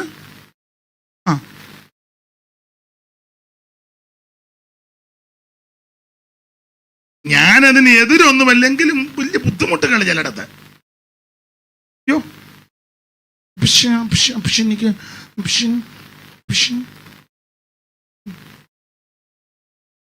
ഐസ്ക്രീം ഫലൂഡ മേടിച്ചു. മിണ്ടുന്നില്ല. മിണ്ടണ്ട. ഈ അപ്പച്ചൻ ജീവിച്ചിരിക്കുമ്പോൾ കൊച്ചുങ്ങളെല്ലാം കൂടെ ചെന്ന് വട്ടം വരുന്ന ഒരു പാട്ട് പാടിയിരുന്നെങ്കിൽ അപ്പച്ചൻ 2 കൊല്ലവും കൂടെ.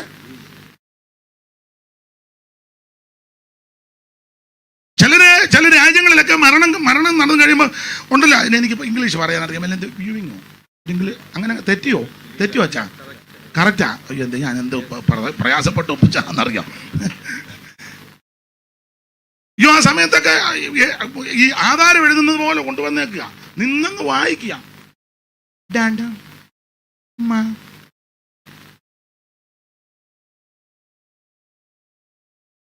ജീവിച്ചിരിക്കുമ്പോൾ എനിക്ക് ചില കേസുകൾ അറിയാം.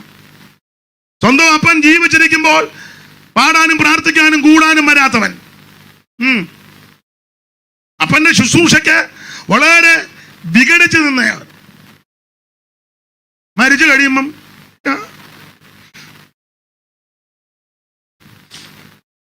എന്തിനിപ്പോ ഇന്ന് മോങ്ങുന്നു? നീ അപ്പന്റെ കൂടെ ശുശ്രൂഷയ്ക്ക് ഒരു കൈത്താങ്ങൽ കൊടുത്തിരുന്നെങ്കിൽ അങ്ങനെ 2 കൊല്ലം കൂടി ഇരിക്കുകയല്ലേ, സമാധാനത്തോടെ പോകുകയല്ലേ? അദ്ദേഹം തീ നിന്ന് നീറിയാ പോയത്. പിന്നെ ഞാൻ ആശ്വസിക്കുന്നത് ഇപ്പോഴേലും അവനൊരു മാനസാന്തരം വന്നല്ലോ. യേശു അത്ത് കഴിഞ്ഞപ്പോഴാണല്ലോ ഹെരോദാവും പീലാത്തോസും കൂടെ അവർ തമ്മിൽ ഉടനെ അടുത്ത് കുഴപ്പമില്ലെന്ന് പറഞ്ഞു. ആട്ടെ, എന്തിനാ ഇങ്ങനെ പ്രഹസനം? യേശു യോഹന്നാനെ നോക്കി വെച്ച് പറയാ അമ്മ വേണ്ടെന്ന് പറഞ്ഞു. ആ ശിഷ്യൻ അന്ന് മുതൽ അവളെ കൈക്കൊണ്ട്. കാലുവാരിയില്ല, കാലുവാരരുതേ. യോഹന്നാന്റെ സുവിശേഷത്തിന്റെ വിശേഷത യേശു ദൈവമാനം കൊണ്ട് തെളിയിച്ചു. ഓരോ അധ്യായത്തിലും 1-ാം അധ്യായത്തിലും ലോകത്തിന്റെ പാപത്തെ ചുമക്കുന്ന ദൈവ കുഞ്ഞാടാ, 2-ാം അധ്യായം പച്ചവെള്ളത്തെ വീഞ്ഞാക്കി, 3-ാം അധ്യായം നിത്യജീവൻ കൊടുക്കുന്ന ദൈവം, 4-ാം അധ്യായത്തിൽ ആത്മാവായ ദൈവം, 5-ാം അധ്യായത്തിൽ സകല ദീനങ്ങളും പൊറുപ്പിക്കുന്ന ദൈവം, 6-ാം അധ്യായത്തിൽ ജീവന്റെ അപ്പമായ ദൈവം, 7-ാം അധ്യായത്തിൽ ആത്മനിറവിനെ കൊടുക്കുന്ന ദൈവം, 8-ാം അധ്യായത്തിൽ സാക്ഷാൽ ദിവ്യ വെളിച്ചമായ ദൈവം, 9-ാം അധ്യായത്തിൽ പുറവിലെ കുരുടനെ സൗഖ്യമാക്കിയ ദൈവം, 10-ാം അധ്യായം നല്ല ഇടയനായ ദൈവം, 11, 12 അധ്യായം മരിച്ചവരെ ഉയർപ്പിക്കുന്ന ദൈവം. ഇന്ന് രാത്രി ആ ദൈവമാണ് നസറയനാകുന്ന യേശു ക്രിസ്തു. അങ്ങനെയുള്ള ആ കാലയളവിൽ യേശു ഈ പിറവിയിലെ കുരുടനെ സൗഖ്യമാക്കിയ വിഷയത്തിൽ ഇവനാണോ ഇവന്റെ അമ്മയപ്പന്മാര് പാപം ചെയ്താന്നോ ഇവങ്ങനെ ഈ ബുദ്ധിമുട്ടുണ്ടായി? യേശു പറഞ്ഞ അല്ലല്ല, ഇവങ്ങൾ ദൈവപ്രവൃത്തി വെളിപ്പെടാനാ. ഇന്ന് രാത്രി എന്നെ കേൾക്കുന്ന ദൈവവേദന, നിന്റെ ജീവിതത്തിലും കുടുംബത്തിലും ദൈവം ചില പ്രവൃത്തികൾ വെളിപ്പെടുത്തും. നിരാശപ്പെട്ടു പോകരുത്, തളർന്നു പോകരുത്. ഇവങ്ങൾ ദൈവപ്രവൃത്തി വെളിപ്പെടാനാ. സമയം എന്തുവായി? നിർത്താറായോ? എത്തുവായി സമയം? 9:05. എപ്പോഴാണ് നിർത്തേണ്ടത്? 9 9:30 10 10:30 9 ആണോ നിർത്തിയേക്കാം. എല്ലാരും പോവും. ഒരു പോയിന്റ് പറഞ്ഞ് നിർത്താം. എന്നാ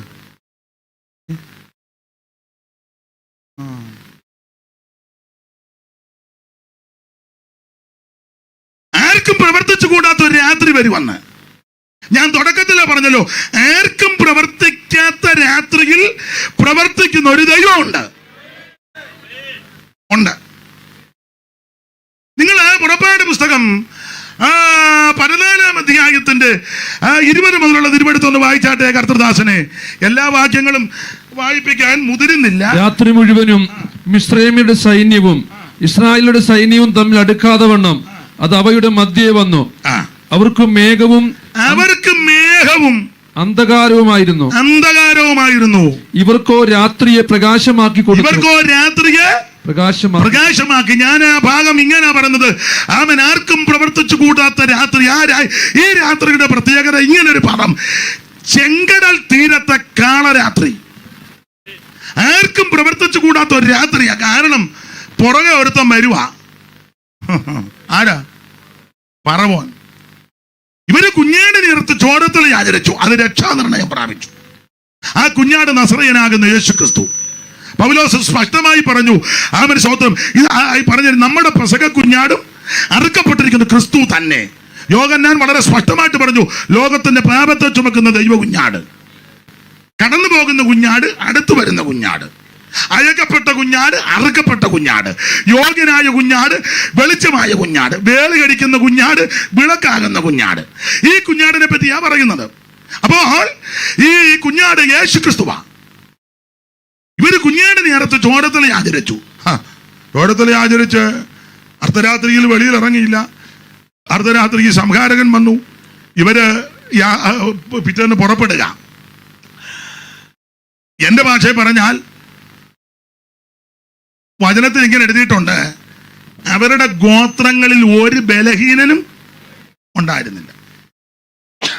ബലഹീനരൊക്കെ കാണാൻ സാധ്യതയുണ്ട്. അപ്പനും വല്യപ്പന്റെ വല്യപ്പനും ഒക്കെ ബലഹീനരാ. കാരണം ദീർഘവർഷങ്ങളായി ഇഷ്ടികയെല്ലാം ഉണ്ടാക്കി ചവിട്ടി കുഴയ്ക്കാനാന്ന് മിടുക്കരുമായി വരും. ഒരു വിഷയം കൊടുത്താൽ മതി, കുഴച്ച് കയ്യത്ത് നന്നായിട്ട് കുഴയ്ക്കും. വൈക്കോല് കൊടുക്കാനായി ഇഷ്ടികയുടെ എണ്ണവും കൂട്ടി, ജീവനെ കയ്പാക്കി. നല്ല ഭക്ഷണം ഒന്നും കിട്ടിയില്ലെന്നാ. കിട്ടിയതല്ല, ഇവർ പിന്നെ പറഞ്ഞു ഉള്ളി പിന്നെന്തുവാ, വെളുത്തുള്ളിയും സവോളയും കൊച്ചുള്ളിയും, അതാ പ്രധാനം. പിന്നെ മത്തങ്ങായും വെള്ളരിക്കായും കാശ് കൊടുക്കാത്ത കുറച്ച് മീനും. ഒന്ന് വായിച്ചേര്, 11:4 സംഖ്യാപുസ്തകം 11:4. അണ്ടാ കണ്ണിക താഴെ, ഇടത്ത് വശത്ത് താഴെ. പിന്നെ അവരുടെ ഇടയിലുള്ള സമ്മിശ്ര ജാതി, പിന്നെ അവരുടെ ഇടയിലുള്ള സമ്മിശ്ര ജാതി മുഴുവൻ ദുരാഗ്രഹികളായി. ഇസ്രായേൽ മക്കളും ഇസ്രായേൽ മക്കൾ വീണ്ടും കരഞ്ഞുകൊണ്ട്, ഞങ്ങൾക്ക് തിന്മാൻ ഇറച്ചി ആര് തരും? ഞങ്ങൾ മിസ്രയീമിൽ വെച്ച് വില കൂടാതെ തിന്നിട്ടുള്ള കാശ് മുടക്കുകയല്ല, കാശ് കൊടുക്കാതെ തിന്നിട്ടുള്ള മത്സ്യം, വെള്ളരിക്ക, മത്തങ്ങ, ഉള്ളി, ചുവന്നുള്ളി, ചുറ്റുള്ളി, വെളുത്തുള്ളിയും കൊച്ചുള്ളിയും സവോളയും. ഇവനെല്ലാം ഉള്ളി നിന്ന് ഊപ്പാട് വന്ന് പരുവക്കേടായി, ഡിസ്കും തേഞ്ഞ്, ഇടുപ്പും തെറ്റി, അസ്ഥിക്കും തേയ്മാനമായി.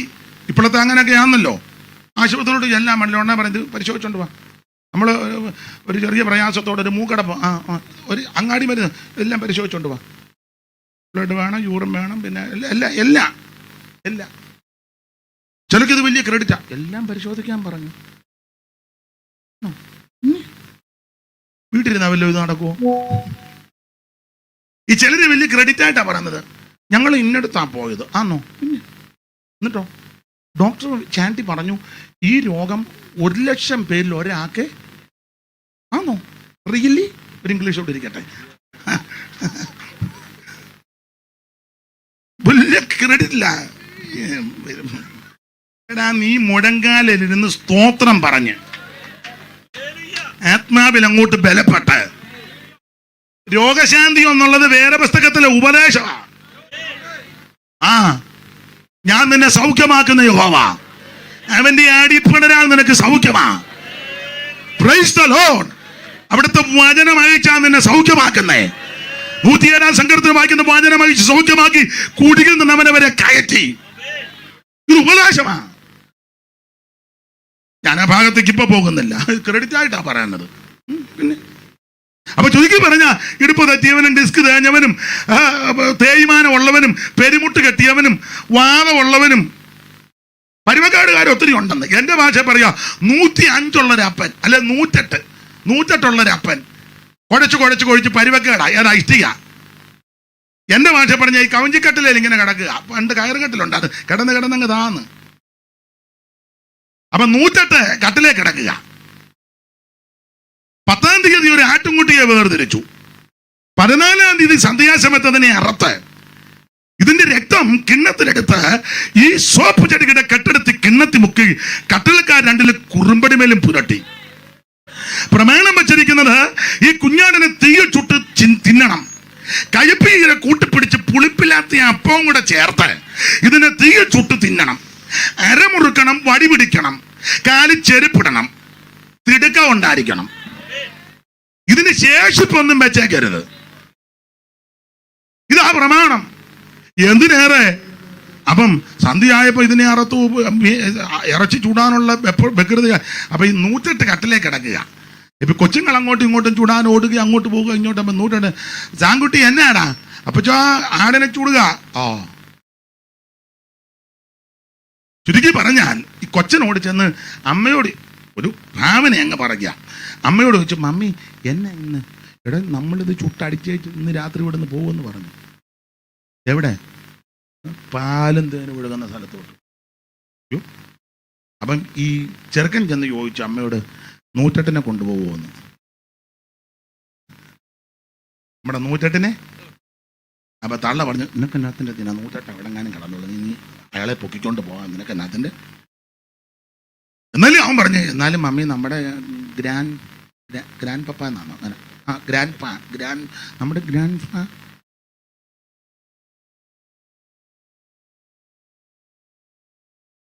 ചുരുക്കി പറഞ്ഞാൽ സന്ധ്യയായപ്പം പരിപാടിയെല്ലാം ദ്രുതഗതി നടത്തിയെടുക്കവല്ലേ. അയഴിച്ച് പിടിച്ച് തീയിൽ ചുട്ട മാംസവും പുളിപ്പില്ലാത്ത അപ്പം കൈപ്പിനോട് പിടിച്ച് കടിച്ച് എല്ലാം കൂടെ ഭക്ഷിച്ചപ്പം ഒരിച്ചിരി ബാക്കി വന്നു. ഭാവനയാ, ഒരല്പം ബാക്കി വന്നു. കളയരുത്. അപ്പൊ ചോദിച്ചു, മമ്മി ഇച്ചിരി ഡാനിക്ക് കൊടുക്കടാ. നോ. ബ്ലസ്സിന് വേണോടാ? ബ്ലസ്സിക്ക് വേണോടാ? ബ്ലസ്സിക്ക് വേണോടി? അച്ചായനും ഇവിടെ ഇത് കളയാനും വെക്കത്തില്ല. ഉടനെ തള്ള പറഞ്ഞ് 108 കൊടുക്കാൻ. ഏതായാലും നമ്മൾ പോകുക, എന്നാ പിന്നെ 108 ഇത് കൊടുത്തേച്ച്. യവനെ കൊച്ചൻ ഡാനിമോൻ ഈ പുളിപ്പില്ലാത്ത ഇച്ചിരി അപ്പവും ബാക്കി വന്ന കയ്പ് ചീരയും തീ ചുട്ട ആ ഇറച്ചിയും കൂടെ കൊണ്ടുവന്ന് 108 ഇങ്ങനെ കിടക്കുകയല്ലയോ പരുവക്കേടിലെ. അവൻ ചെന്ന് വിളിച്ചു, അപ്പച്ചാ 108. ആ ഞങ്ങൾ പോവുക. എവിടെ? പാലും തേനും ഒഴുകുന്നിടത്തോട്ട്. എപ്പോഴാടാ? അധികം താമസിക്കാതെ പോവും. അപ്പച്ചൻ വരുന്നോ? ഓ വയ്യാടാ. പിന്നെ എന്നാ നീ വന്നേ? മമ്മി പറഞ്ഞു ഇത് അപ്പച്ചന് കൊടുക്കാൻ. എന്താ? ഇറച്ചി വേണ്ട. അയനാ? പല്ലില്ല, മോണയ്ക്ക് വേദന. കൊച്ചുങ്ങൾ നല്ല മിടുക്കനാ. കൊച്ചൻ പറഞ്ഞ, അപ്പച്ചാ പല്ലില്ലെങ്കിൽ ഞാൻ അങ്ങോട്ട് തരാൻ, കളയരുതെന്ന് മമ്മി പറഞ്ഞ്. വാ പൊളിക്ക്. ഉടനെ അപ്പച്ചൻ, ഒക്കെ പല്ലില്ലടാ, അത് കുഴപ്പമില്ല, വാ പൊളിക്കുമ്പം വായിക്കകത്തോട്ട് വെച്ച് തരുമ്പോൾ നാക്ക് കൊണ്ട് അങ്ങോട്ടും ഇങ്ങോട്ടും തെള്ളിയേച്ച് വിഴുങ്ങണം. അപ്പം ഈ 108 വാ പൊളിച്ചു. അപ്പൊ ചെറുക്കൻ പറഞ്ഞു വിസ്താരത്തിൽ തുറക്കാൻ. 108 വിസ്താരത്തിൽ തുറന്നപ്പം ഈ തീ ചുട്ട മാംസവും പുളിപ്പില്ലാത്ത അപ്പവും ഇതെല്ലാം വെച്ചു കൊടുത്തു. 108 എൻ്റെ ഭാവനയാ. നാക്കുകൊണ്ട് അങ്ങോട്ടും ഇങ്ങോട്ടും 2 അണയിലോട്ടും തള്ളി വിട്. ഇതങ്ങോട്ട് ചെല്ലുകയും 108 ചേരി എഴുന്നേറ്റു. ഇതേ തീയിൽ ചുട്ട മാംസമാണ്. 108 ഞരമ്പെല്ലാം ശരിയാകുമെന്ന്. ഇത് കഴിക്കേണ്ടത് പോലെ കഴിച്ചാൽ ബ്ലഡ് സർക്കുലേഷൻ ശരിയാകുമെന്നായി പറഞ്ഞത്. നിന്റെ രോഗാൽ ബന്ധനങ്ങൾ ഇന്ന് രാത്രി അടിക്കുമെന്ന്. നിന്റെ അസ്ഥിക്കകത്ത്, ധമനിക്കകത്ത്, ശിരക്കകത്ത്, ഞരമ്പിനകത്ത്, ബ്ലഡിനകത്ത് ഇരിക്കുന്ന രോഗാണുക്കളും രോഗബീജത്തെ ഉരുക്കി മാറ്റുവാൻ വിശ്വസിക്കുന്നവർ ഇന്ന് രാത്രി ദൈവത്തിന് മഹത്വം കൊടുക്ക. ഇന്ന് രാത്രി ദൈവത്തിന് മഹത്വം കൊടുക്ക. ഇന്ന് രാത്രി ദൈവത്തിന് മഹത്വം കൊടുക്ക. ഇന്ന് രാത്രി ആരും മൗനമായിരിക്കണം. ഇന്ന് രാത്രി ദൈവത്തിന് മഹത്വം കൊടുക്ക. നിന്റെ രക്തത്തിനകത്ത്, ഞരമ്പിനകത്ത്, അസ്ഥിക്കകത്തിരിക്കുന്ന രോഗാണുക്കൾ ഇന്ന് രാത്രി ദൈവം അടിച്ചു മാറ്റുന്ന രാത്രിയാ. വിശ്വസിക്കുന്നവർ ഈ രാത്രി ദൈവത്തിന് മഹത്വം കൊടുക്ക. രോഗാത്മാവ് ഇന്ന് രാത്രി അടിയട്ടെ. രോഗബന്ധനങ്ങൾ ഇന്ന് രാത്രി അടിയട്ടെ. അവരുടെ ഇടയിൽ ഒറ്റ ബലഹീനനില്ല. ഇന്ന് രാത്രി നിന്റെ ബലഹീനതകൾ, എല്ലാ കെടുതികളെ യേശുവിന്റെ നാമത്തിൽ വിശ്വസിക്കുന്നവർ, അനുഭവിക്കുന്നവർ ഇന്ന് രാത്രി ദൈവത്തിന് മഹത്വം കൊടുക്ക്.